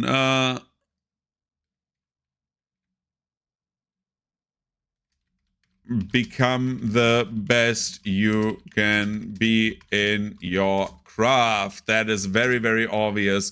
With a society of like, you know what? Oh my god. Are we like actually doing like that like all of the dwarves have evolved into like worker drones, but they don't realize it? Is everyone a worker drone because everyone is like so on like, oh yeah, I need to do my task. I like doing my task. Let's do Bossa Nova. What was Bossa Nova again? We will find out. There's like a guy in the YouTube video. I will show you quickly. That is like a bizarre thing.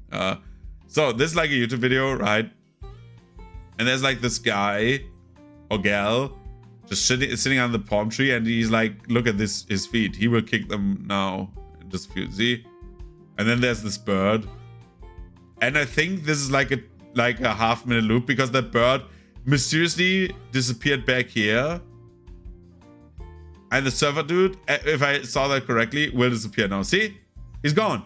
The guy's gone. He disappeared. And now he will kick his leg again, and after a while the bird will fly in again. Look. I think. There's a surfer dude again. He comes there. And then the bird will come very soon. Sorry. I was very like, oh, what the hell is this? Come on, bird. Yes, thank you. Okay. That's all. Sorry. I feel like I have ADHD, dude. Okay. Become the best you can be in your craft.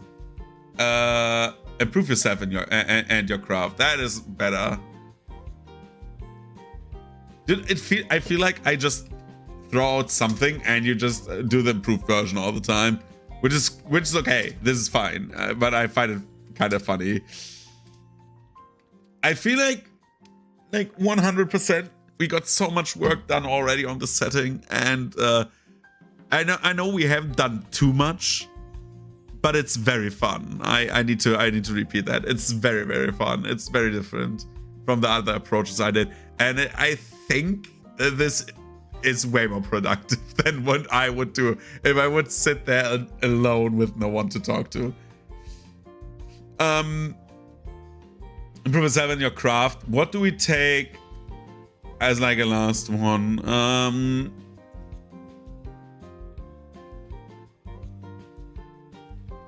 Protect home and hearth is good. I was like also like, okay, something like with like home or with like the offspring. It also fits very well. Like, it's weird, right? Can we talk about this quickly? I was looking at like the orcish thing when I started the setting. The orcs were the very first thing I was like taking notes on, because I was like, okay, I want to have a world where orcs are the dominant species, and elves and Kolo as well, right? Like these three were like the dominant species, and I realized how much orcs fit many of this like boar aesthetics and like feats, and the same happens to dwarves if you go with the termite route, because the idea of them like defending their home and being proud of who they are, and then with the clan daggers, still fits like a glove. It's weird how that works, but yeah.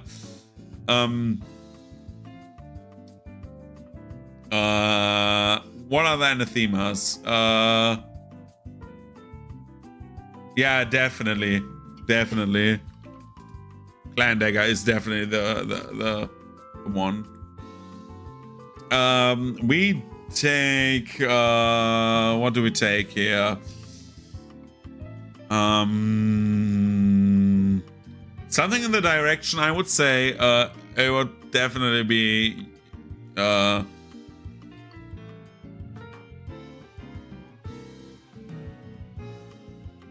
yeah, it's like basically damage the hive, right? Take more than you can use. Then we have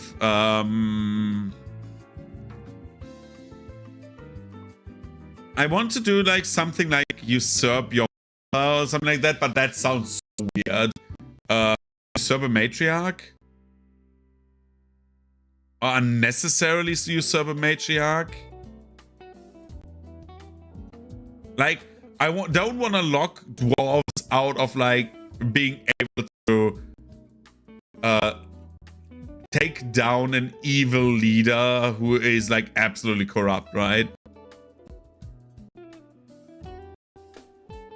Usurp rightful.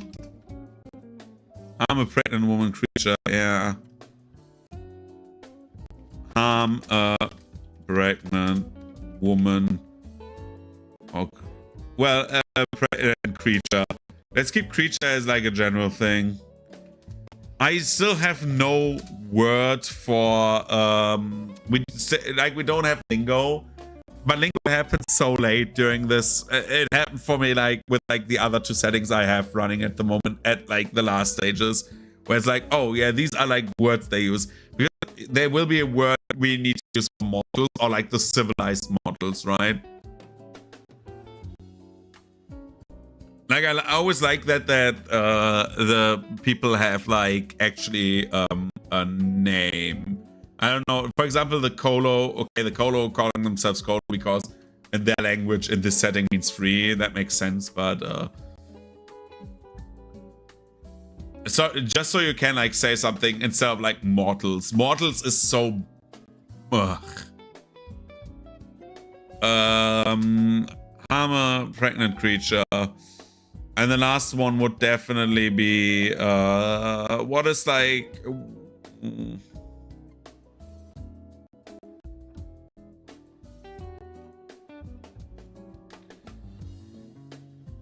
I would think that they are the repair faction, right? With like their background in like machinery and architecture, which we want to give them. Because they came from the mining background and now they cannot mine anymore, so they've hyperfixated on that. I think we could do like discard something that could still be of use to others. I think we take that. And then the defined font is very easily heal. They don't have harm. And I think they can I feel like they are very pragmatic. I think they're not like, oh, we're on the holy unholy spectrum. I think they're very neutral in that, right?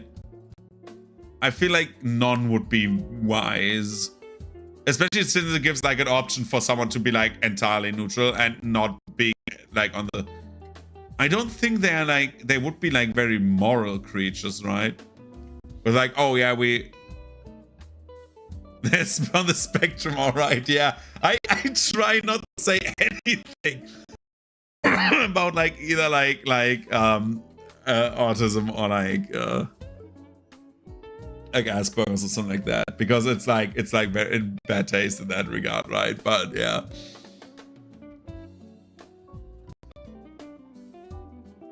But like, I think they should be like dead center. I think they're very neutral. And then abilities, it's definitely their abilities would definitely be Constitution. No, not Constitution. There would be. Would they also get Strength?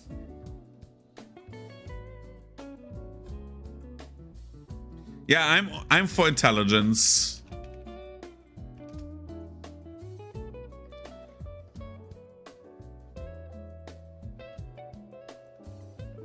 The good thing is for the players, I can just say, please take the normal standard ABI, or we could for the campaign later. But that is like, dude, overhauling of like the heritages and stuff like that. That is something we can do in the late stages. Like if we want to do, okay, we have like a custom ability spread for orcs, but this is like intelligence and maybe and something.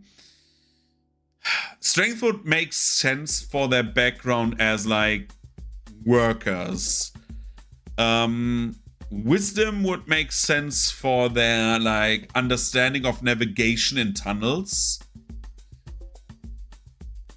Charisma would make sense because they are working together in colonies, so there is like a certain charisma involved. But I don't want that because it like I want them to have, be like a little bit flat. I always think about Solarians from Mass Effect in that regard. Dex does not fit. So Constitution would be the last one. But then we have another Constitution one, right?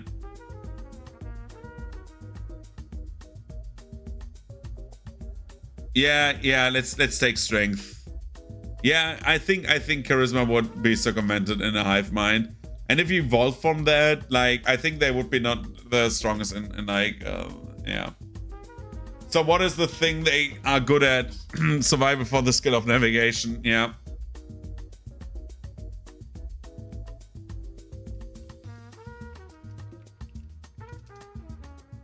Okay, and then we do for like the time being, so we just don't get too hyper focused. Again, we have like over 2 hours of like this one table actually.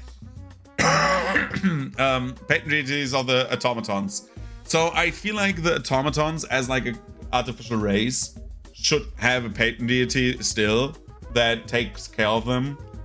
And what do the automatons do? Is a question. So I feel like there's like automatons that are simple, like basically like worker automatons, golems, basically, that are like one purpose. But I feel like they would be also autonomous automatons.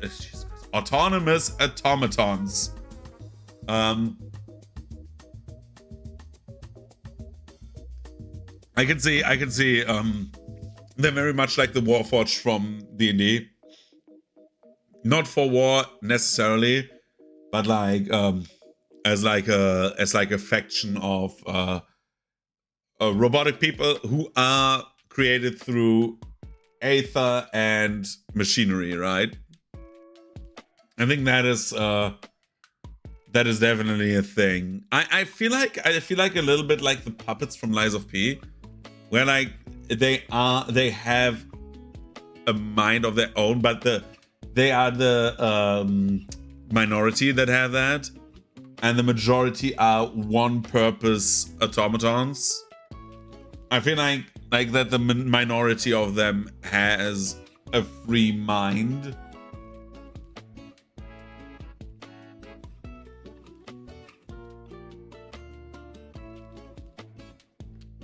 And I think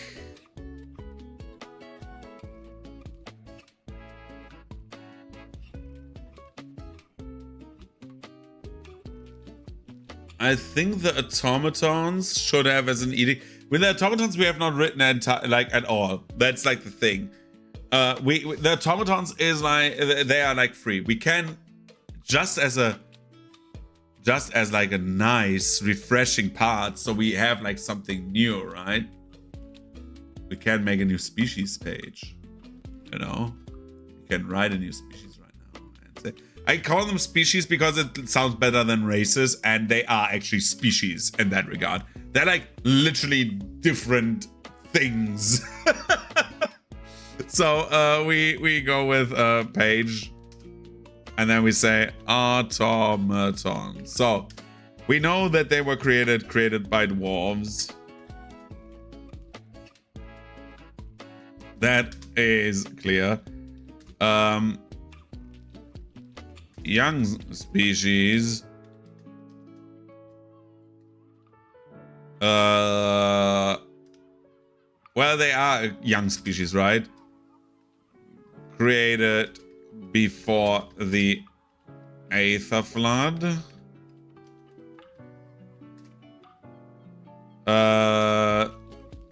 Actual sentience.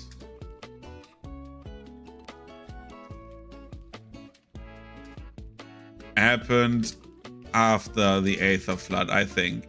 I think something with the Aether Flood being like, okay, the planet's flooded with this like magic sludge, goo, whatever, coming from the earth and radiating everywhere, made the automatons develop a new intellect, right? They became like wandering AI, if you want to call it that, if you want to call that. I don't want to go the route with like, oh yeah, they are souls trapped within. I don't like that. I like the idea that new conscious was created, and thus a new deity decided, or like some maybe unheard of deity decided, yo, these people are mine, right? Over time, as like a patron. So they are fairly young species. Most of them are not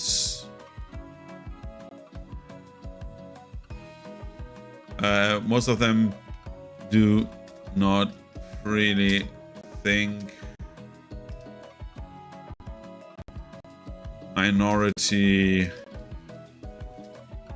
of automatons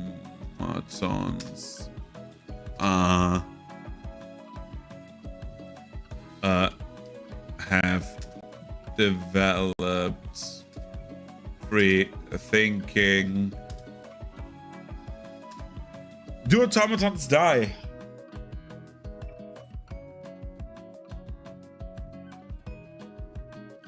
Do we know if automatons die?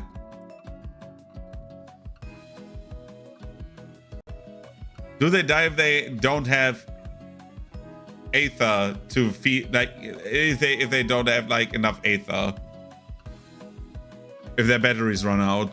I feel like that is like kind of interesting.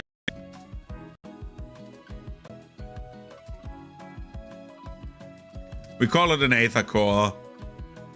In quotation marks, I don't know what we will write about this.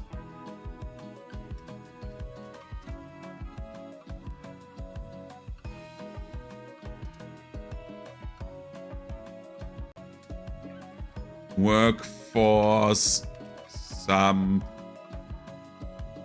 were used for combat purposes.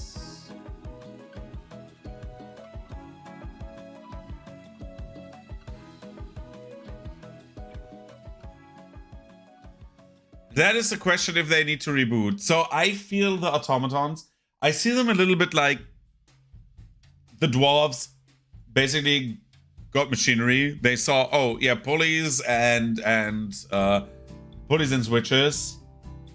And then they said, what if we do aether, right? We do basically the mechanical equivalent of a puppet and just gave it aether, and then basically Pinocchio happened, right? And basically a core inside of them that radiates the magic so they are alive, keeps them alive, right? That's the idea here, I think. That is like the most, I think that is what I want to go with. Because then if they have,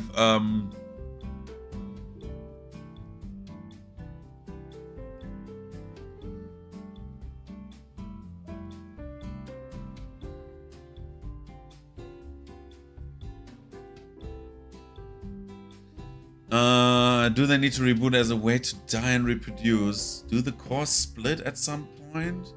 And they develop new bodies for their halves. I feel that would be the best thing, that the aether mutates and all of a sudden you have like, because we so maybe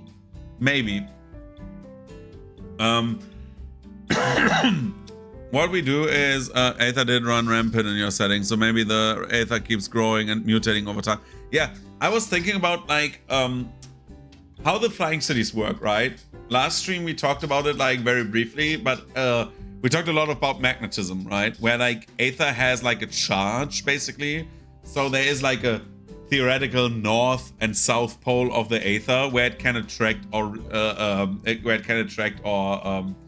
repulse. And basically we said, okay, what if that's how the dwarves got the cities to fly, that you have like two north poles basically pointing at each other magically, and that's why the cities just flew up, right? And keep the distance to the ground and don't move over the landscape and stuff like that. They keep in place like basically a flying magnet, right? If you have like a perfect magnet and another magnet on top of it, it will float because the forces are higher than the gravity. So what about their cores basically mutating over time, as you suggested, and when they do, they split and slowly split by creating basically the same principle of two north poles that will rip the automaton apart if it would not get rid of that excess core. But that core can only replicate so many times. So basically, like, say like just like as an example, automaton A has children, because over time it gets like child, we call it child A. It's easier with points. Child A, child B, child C, and then automaton A dies, right? And then A has AA, AB, AC, and then A dies, so it goes further and further and further, right? You know what I mean? Where like every automaton has like just like due to the mutation of the Aether, they have like basically a number of children that just happen. It's not known how many and when it happens. It's just random mutations. But at some point, your core just goes out, right? So basically, it's like a very dire existence, actually. You produce offspring and then you die because you split too often, right? That would be a very interesting concept, however, I think. It would make the automatons, again, very different. So I like the idea of that very much. We keep that. We keep that. A need to split big.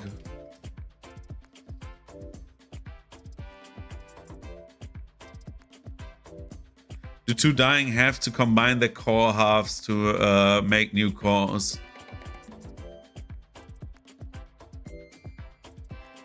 That could also be very interesting. You mean like there's no real death, but dude, that would be like a very you get me to like an idea. It's like very yin yang, right? Because all of a sudden you have like two automatons dying, and they become like two new automatons, which are like half and half, but they are new. And then like those two mix with the other two.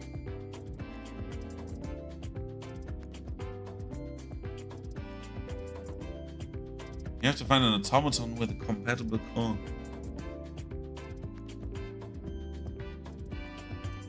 Yeah, but do the automatons die in the do the main automatons die in the process is the question. Okay, they die. Okay. But it's very yin-yang, right? Because you have like basically like good attracts evil. Okay, defo, yeah. Okay. I have an idea. Cores split over due to mutation over time. And now we go into the points, because we said points go after arrows. And we say two core halves. I will try to write a whole sentence. The two core halves need to be paired with other core halves that are compatible with another automaton. This creates two new cores that are new people. The old automatons die in the process. This reminds me very much of like basically I imagine like a little bit of like Buddhist rebirth, but in like the idea that you do not get a new body and are reborn, but like you get one of the two bodies, which is like kind of weird because it is like the automaton would have like core memory. Like I find it very interesting because it's so alien. they would go into, half of them would go into the body that they lived in before, right? So for example, we call, again, automaton A,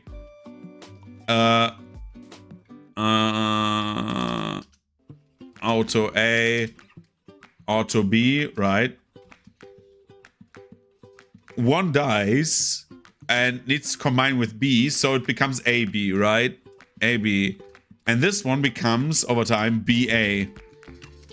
So you always have like a half to which the body is new, but the other half knows what this body is like, which is like kinda body horror, right? Because it's like you have another body, but you know what to do with it somehow a bit.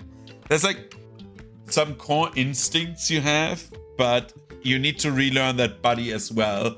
So basically, like, it's like half your person, like, imagine half your personality would know what to do with your arms and legs, but you would not know what to use them. Like, you know how to move them, but you would not know what to use them for. You know what I mean?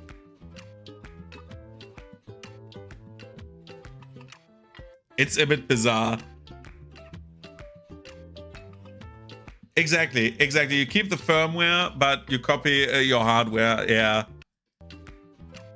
Huh? What happened? My set monitor turned off. What the hell? That is bizarre. Does it turn on again, please? So if something weird happens to the stream right now. Oh, I hate my set monitor. It's so ass. I don't know why it started doing this, but my second monitor over the years has decided to somehow only work in very specific angles. And if I move it too much, it just turns off. Now it turns on again. I need like 2 more monitors.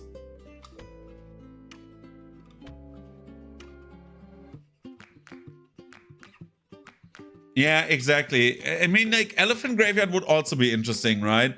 Where, like, the automatons go to die and you get a new body. Which one sounds better? Or do we just say both exist? Why do we not say both exist?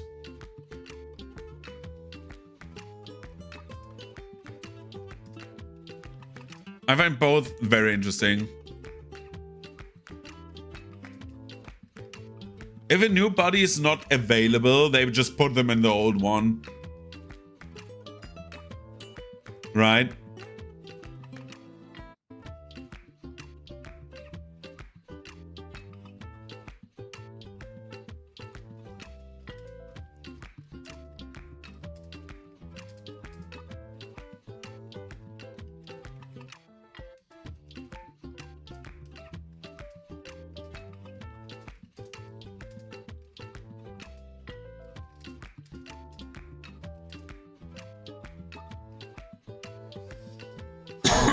I really like the idea of that, because like that makes very much sense, where they are like, okay, we want to, this is a new guy, he needs a new body, but if there's no possibility, let's just give them an old body, because you can like do very much with that, right? You can like, especially as a player, imagine you're like a player, you could play an automaton that has an old body and like has like their memories actually like interject with what the new person is thinking and feeling, right?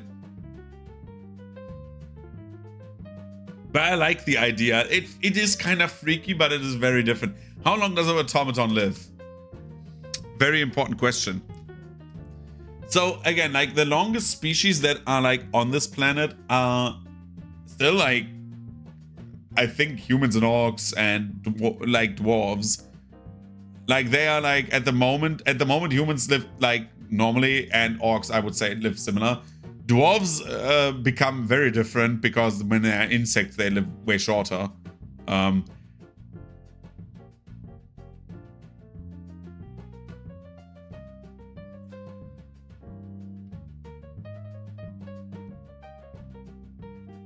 Exactly. Yeah. For example, that, right? They're like trapped together, but they need to split and refuse.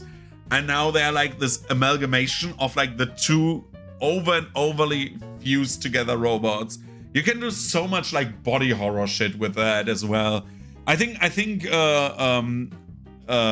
Fabian will like get a kick out of that if he wants to, because like Fabian as like a player loves that body horror shit, and he like really likes it, and I can see him doing that, though he does not like the robots as far as I know. He's not so big into robots, but you could do much with that, I think. Especially if you go the route with like they don't need to be metal. You can do like some horrible stuff with that. But yeah, but how long do these people live?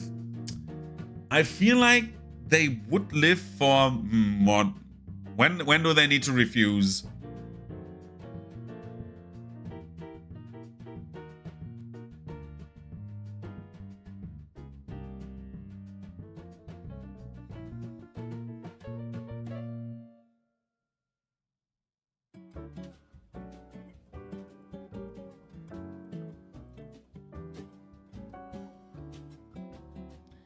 When do these people need to refuse?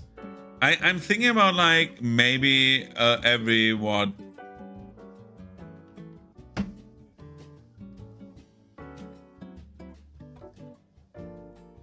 Well, the thing is, what would the dwarves do? Again, we have as a first line created by the dwarves, right? What would you think these people would do? I feel like they are like super into like, okay, they have a set timer. They need to refuse at some point, right? But then again, like if we say it's random mutations, it would be random, right? It would be random. By not by design, but like by happenstance, if it's a mutation. Yeah, exactly.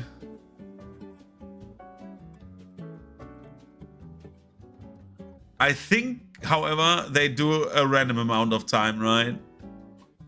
But as a time frame, so most player campaigns, right, take a few, like take like what, a long running campaign. Say like you have like 3 arcs, 4 arcs, and every arc has like a little bit of downtime, and you have like stuff to do, and you actually get downtime and don't have like a GM like me who's like always like, oh, the antagonist does shit.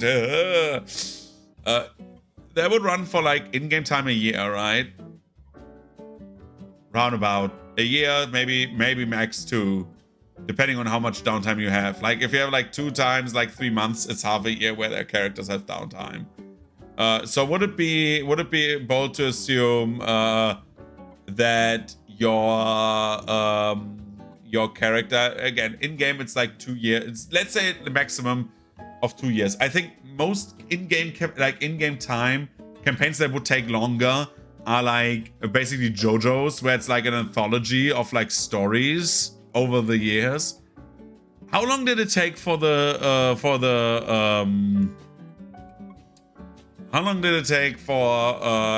Frodo to like leave the Shire and come back? How long was that journey? Was it just a few months? Was it longer? How long was Frodo's journey? A year? Journeys from...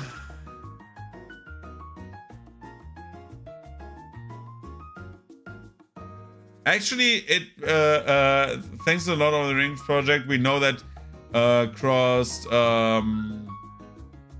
6 months and 3 days was just like apparently the time they took, at least to like the Tolkien Gateway. So that's like a website. So let's say like half a year to a year, maybe, or like let's say, just to be clear, like longer would 2 years, half a year would be short, or like for like an epic journey, right?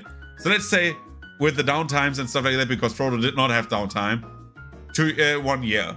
1 year. So we say an automaton needs to split, say it takes like 1 to 3 years until an automaton has to split. So very, very short-lived, right? I think that would be very interesting to have like a very, very short-lived race. I think that's interesting.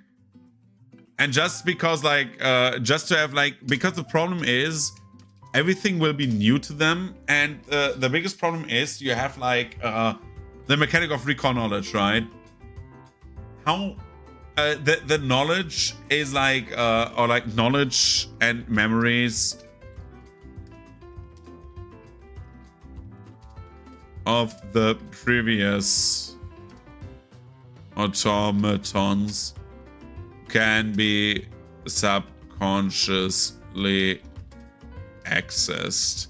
I think that is like the one thing we need to include, so that you don't have like only babies with automatons, right? So you don't need to explain, this is a tree, this is a river, this is a troll that is going to beat your face in, right? So maybe you have like some core memories that are like just basically taken to the new body, and they don't know, the new gestalt basically does not know why it has those memories, but it somehow does a few. Just so like recall knowledge works. I think that's I can make the lifespan 10 years, but I think that's a bit much, right? I feel like an automaton that goes on a journey should like go on the journey, and that's like the life story, right? I like the idea of very short-lived people. It would also be very interesting as a plot point in the campaign, right? Now this automaton just is like 3 months away, and in the meantime it needed to get a new body, and he is the new guy. Helps at least like some people if they don't know what class to play.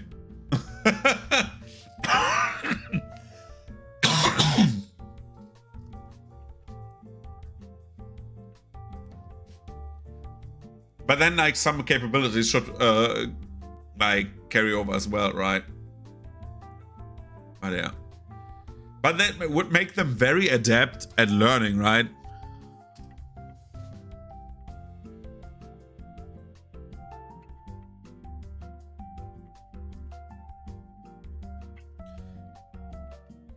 Automatons living with dwarves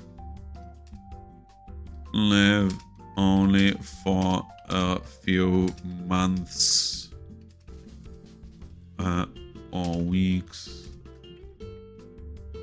They believe in the healthiness of fusion. Good idea. That is a very good. That is like a very good input. That fusion is the dwarves' attempt to replicate their collective subconsciousness.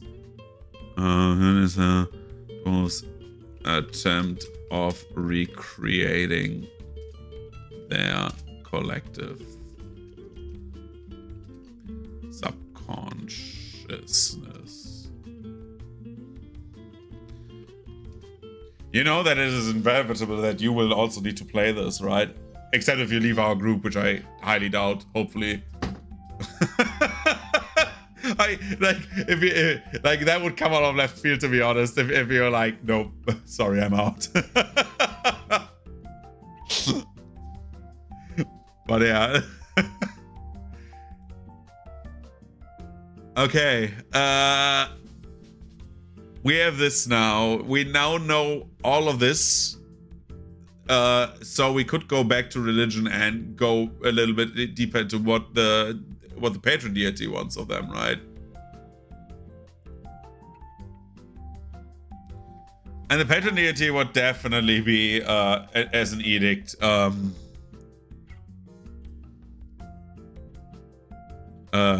Fuse when the need arises.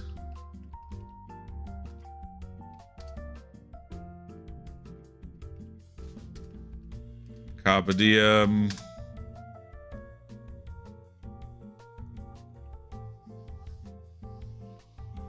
And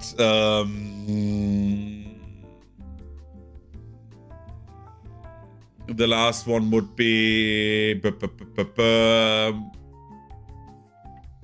So we have like they need to fuse. They live very short, and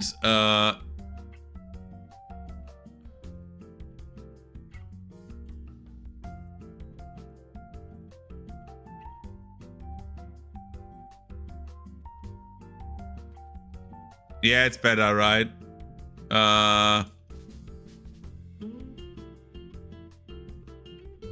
Do not let your experiences and life get lost is better. And then like the last one would be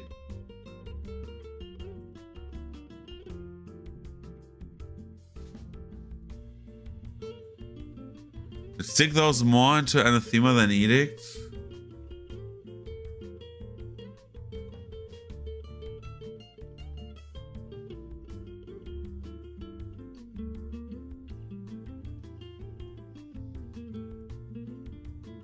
Because anathema would be like definitely like live in vain, right? That would be like the anathema here, right? If you live in vain, you're like that is bad.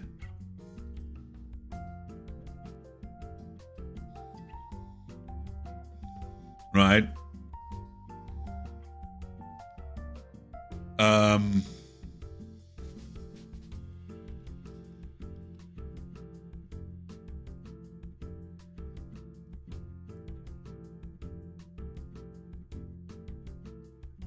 You know what should be an edict? Definitely. If we have like this, oh my god, we need to preserve.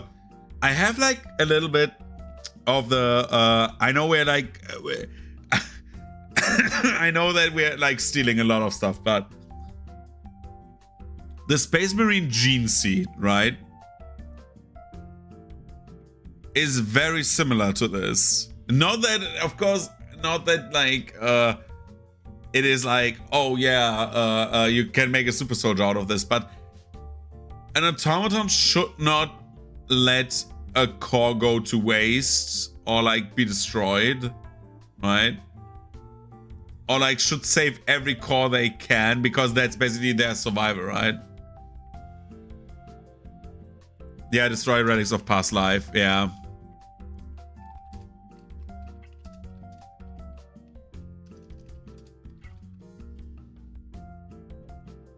I think they should like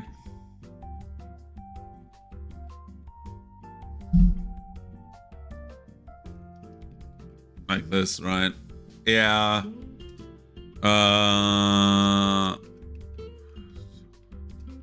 We do that as like a little side thing here because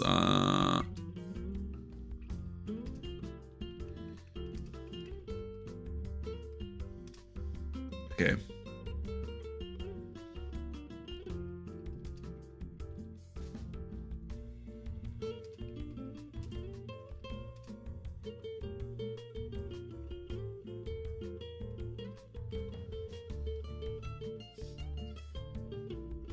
Okay, what is the last anathema? Should edicts deal with life and anathema with death? Keep the yin yang going. Yeah, that is good. That is good. That is good. That is good. I like that.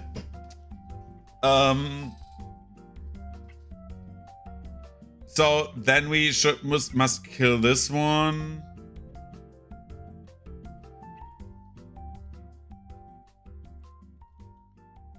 Why is it? Why? Oh my god, Carpe Diem. Let's do life. This is life, right?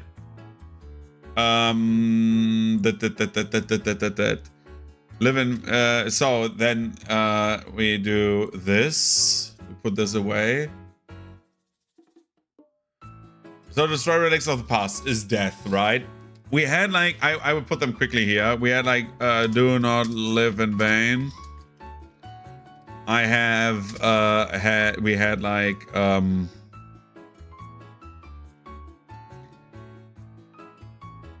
yeah, the first one I do not like anymore. Yeah, this is good. Use the time you are given wisely.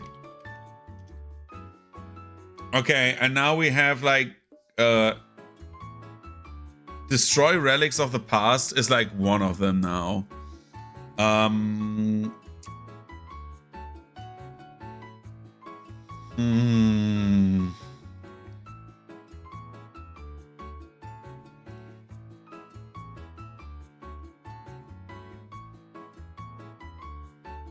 We had like the entire thing with like that you need to fuse, right? I think that is like something we need to put in the death part, I think. Refuse. That sounds really weird. Refuse to fuse.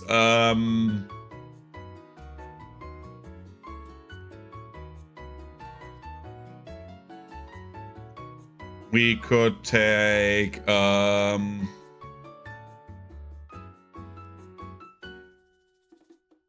do not harm children.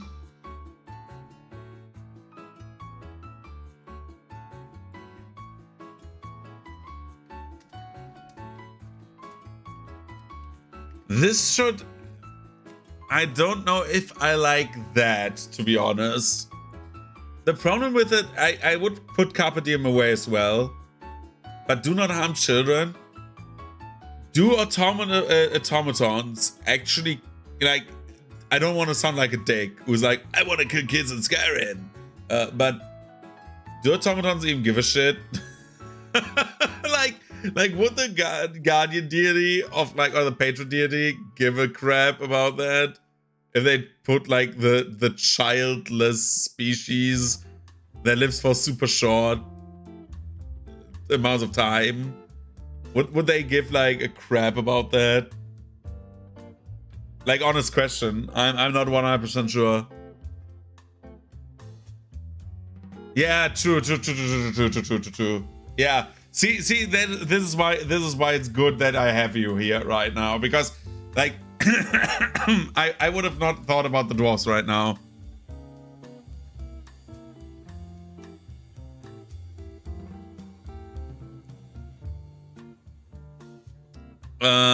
Yeah, that is also a very good question.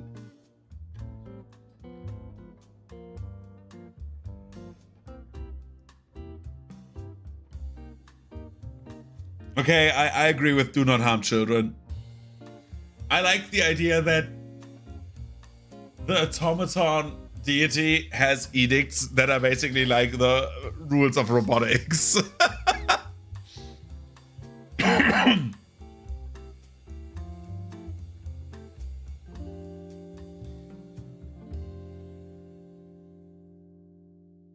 Not the kids.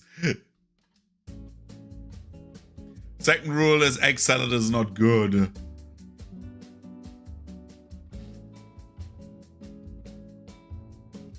Yeah, yeah. That is very true. Yeah. I think kids in dwarven society actually, like in dwarven families and stuff like that, are very important because they speak for innovation, right? New people who have like a new eye for like things that the past generation has built. I think that's also very true. I think shit, we cannot go into the dwarfs again. I want to wait. I want to write the dwarfs now. The problem with writing the dwarfs now is I cannot write the dwarfs now because look at the time. I want to do this, like I want to finish this, and then we actually head off because I need to go to bed very soon and need to like hang up, do my laundry still. But we finished the automatons for today, so let's do this. By the way, next, just like before I forget it, tomorrow Pokemon, because well, tomorrow is the gaming stream. Thursday, nothing. Friday, nothing, because Friday is my Pathfinder game. Saturday, nothing because I'm on a birthday. I don't know if I will be home late, which is why I have like a stream put there. If we are doing this, I will keep it open if we set up Pokemon or if we do a little bit more writing. But that I will post on Discord. And Sunday, I don't know. Like this will be a stream heavy week. So yeah, but we do a lot of writing, which apparently many people like because I have like more viewers than usual, usually. Like on average, which is great. Hi everyone. Apparently people like the VTuber avatar bopping up and down doing weird facial glitches while we're filling out an Excel sheet.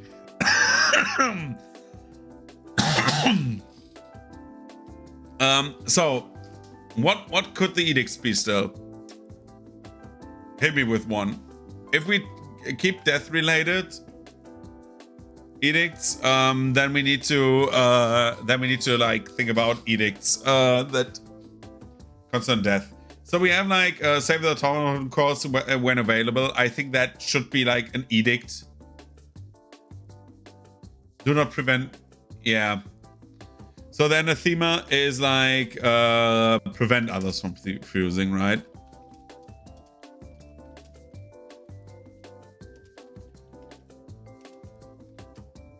And then we have the last one, which would be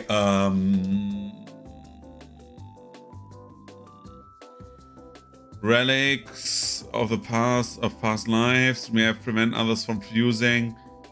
What is also death related?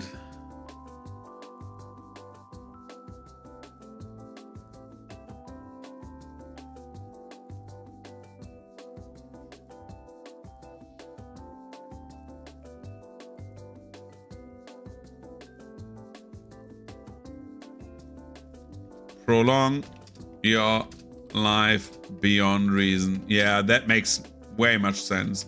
Because I was like thinking about it, like I wanted to have like something with like your own fusion. I'm like still thinking about the first one if I write prevent anyone from fusing. Because you should not prevent yourself from fusing as well. But then we have like prolong your life beyond reason is that, right? It's basically like 2 points very well put together instead of like one mess of a point. That seems wise. Okay, what divine font do they get for this? Divine fonts. Do they heal? Do they harm? Do they do both? Do they care? they're like the most like yin and yang. I think they should be very close to the Colo, right? Where it's like, yeah, everything, because they're yin and yang, life and death, right? But then again, with harm you have like undeath, and undeath is not what they are doing. So, but maybe that's why they can empathize with the undead, right? If we say, so if we go with heal and harm, and then we say can choose holy or unholy. No construct take half damage from void and half healing for positive energy. I do not know. I think that's Pathfinder's first edition. But I can look at construct rules. We can look at construct rules. Why am I not doing this on the tab we're writing on? I've literally archives open. Construct.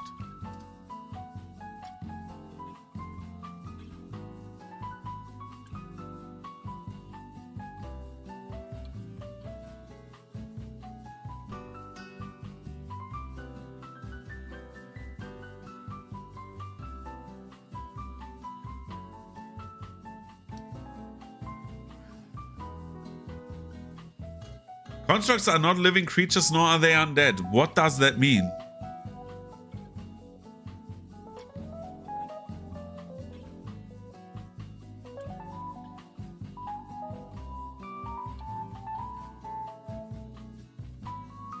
Can constructs not be healed? No, oh, wait. The ancestries have like, let's go to the automatons. By the way, I really like that automaton. It looks really cool. The creature type can, right? Names, sample names. Dude, the names. The doleful. Information, automaton origins.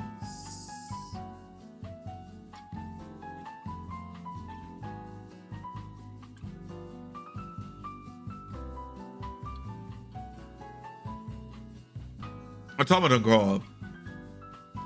Blah blah blah. Quintessence gains the power from various stars. Life energy, much like blood like humanoids.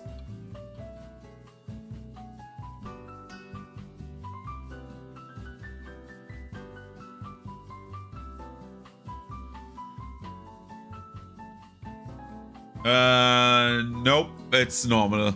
Normal healing.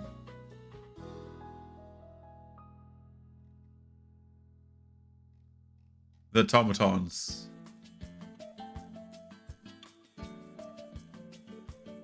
Automatons, right? Yeah.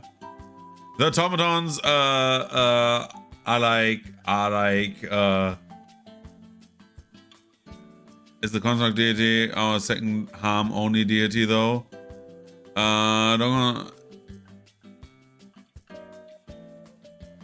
The creatures can. So I feel like we should say we do none as well. Same with the dwarves. I feel like they have like similarity with the sanctification of the dwarves, right? That makes sense. Do we want to have a harm only thing? Yeah, let's do. I mean, it would be interesting, right? But then, like, would the dwarves have automatons? They would, like, basically teach the ways of holy energy and heal. They would not need them for that, right? Because they can. I like the idea of them, like, having a yin yang as well in, like, their relationship, right? Where the dwarves can heal, they don't need the automatons to heal, but the automatons can harm.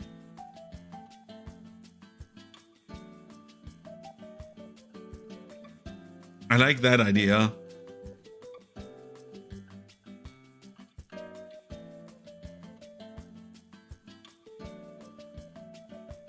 What do we give the automatons?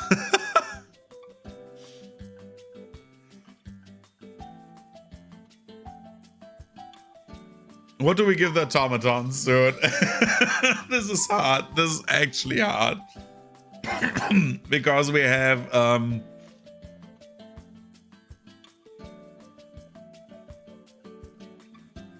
I don't know what skills we give them. I don't know what abilities to give them. Because, like, in theory, intelligence makes sense. But, like, we have, like, 1, 2 intelligence at the moment. We have, like, 1, 2 charisma, 1 wisdom, dexterity. Athletics is what I'm thinking as well. Like, I was thinking about athletics because of, like, being able to be powerful. I don't know if anything, or if they give them Arcana, right? Or do we give them crafting? Similar to the humans.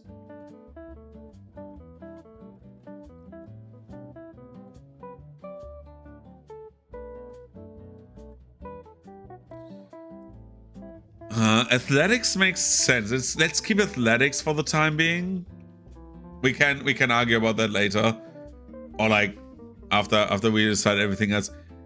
The weapon and the skills are the hardest part. Crafting would be obvious, but would dwarves want their tools to fix themselves? No, you're absolutely right. I think that they would not like that. They would absolutely not like that. So we would keep them at athletics, I think. Doing the heavy lifting, right? What skills, dude?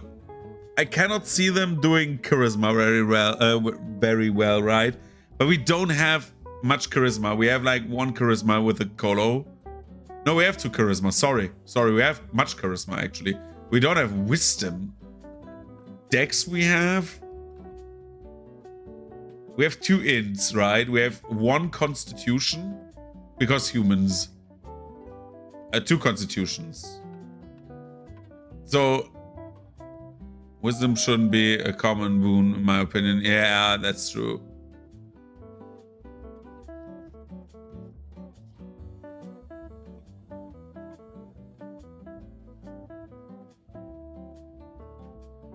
So should we kill that for the elves as well? Strength con, yeah, I give that as well. Yeah, I would be for that. Strength.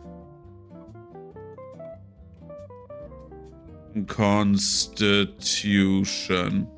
So, would we put Dex away from Wiz away from the elves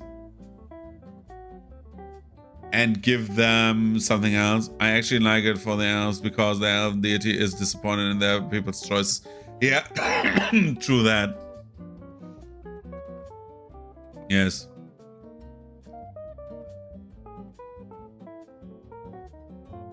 Again, I don't know where I got that from. 100% this is stolen. Like with the vampirism, okay, that they were like, okay, let's get immortality through vampirism. That's the smartest thing we could do. And they were not smart in that regard.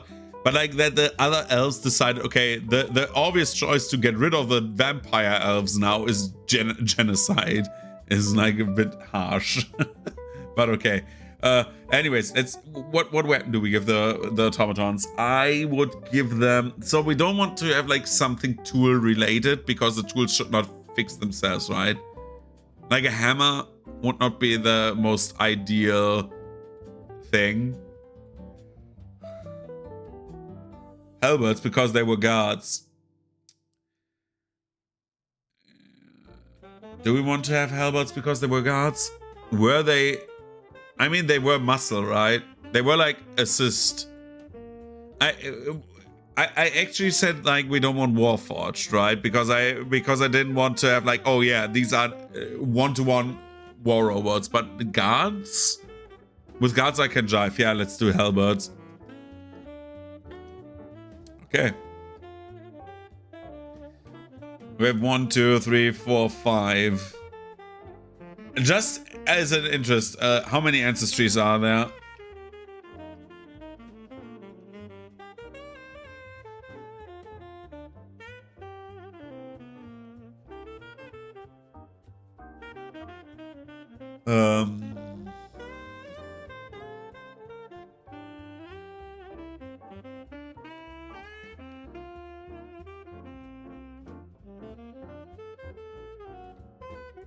Yeah, I was thinking about tools and stuff, but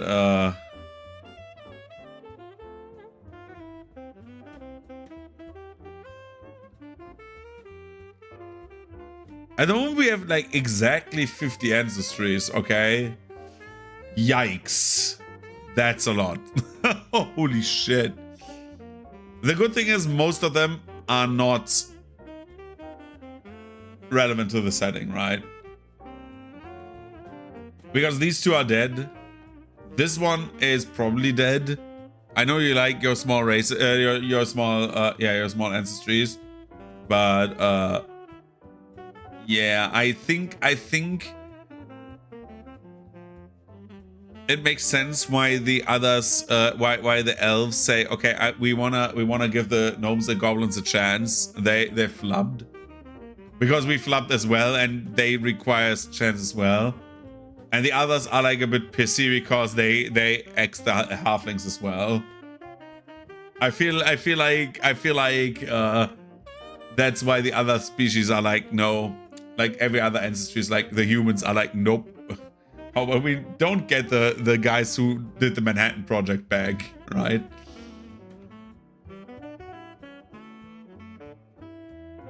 But I'm not 100% sure. Gameplay wise, I wanna have them available somewhat, but I don't wanna have them setting wise, you know what I mean? But we get to that when we get to that. Centaurs, for example, dude. Oh my god. Anyways, this does not matter right now. I think we keep the halberds. I think hammers and axes are nice. For the time being, I would say Hellbirds.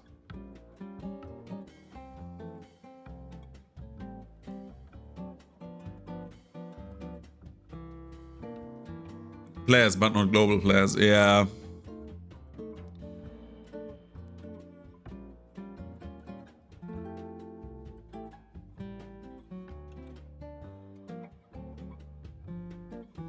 I just wanna like have the option to say, okay, you can like if you wanna actually play somewhat like a goblin, like the idea of that with the feats, because the goblins have like the fire feats and stuff like that. I don't want to delete that, but I don't want these people in the setting right now, because I think it's very tragic that they nuke themselves and that they took someone with them. I think not everyone should have made it through the Aether Flood, like flat out, because then it's like if everyone survives, it's like the Jedi Purge, right? I don't want to have a Jedi Purge on my hands where like everyone survived this. You know what I mean? Because then it's like, oh yeah, it happened, and it's like I'm 100%. I'm talking it down a little bit, but like the Jedi Purge of Star Wars, like in Star Wars, due to like Disney's incessant need to make more and more Jedi survive this, became more of an inconvenience over time, instead of like the event that it was, that there's like 3 guys left and all of them are like old and dying. We're 4 guys if you count Palpatine. Right? So yeah. Let's keep it at that, because as I said, I need to head off. Next time I would love to go into maybe the dwarves, the gnomes, and the halflings and the goblins. What happened there? And then we go and revise a few things about the timeline.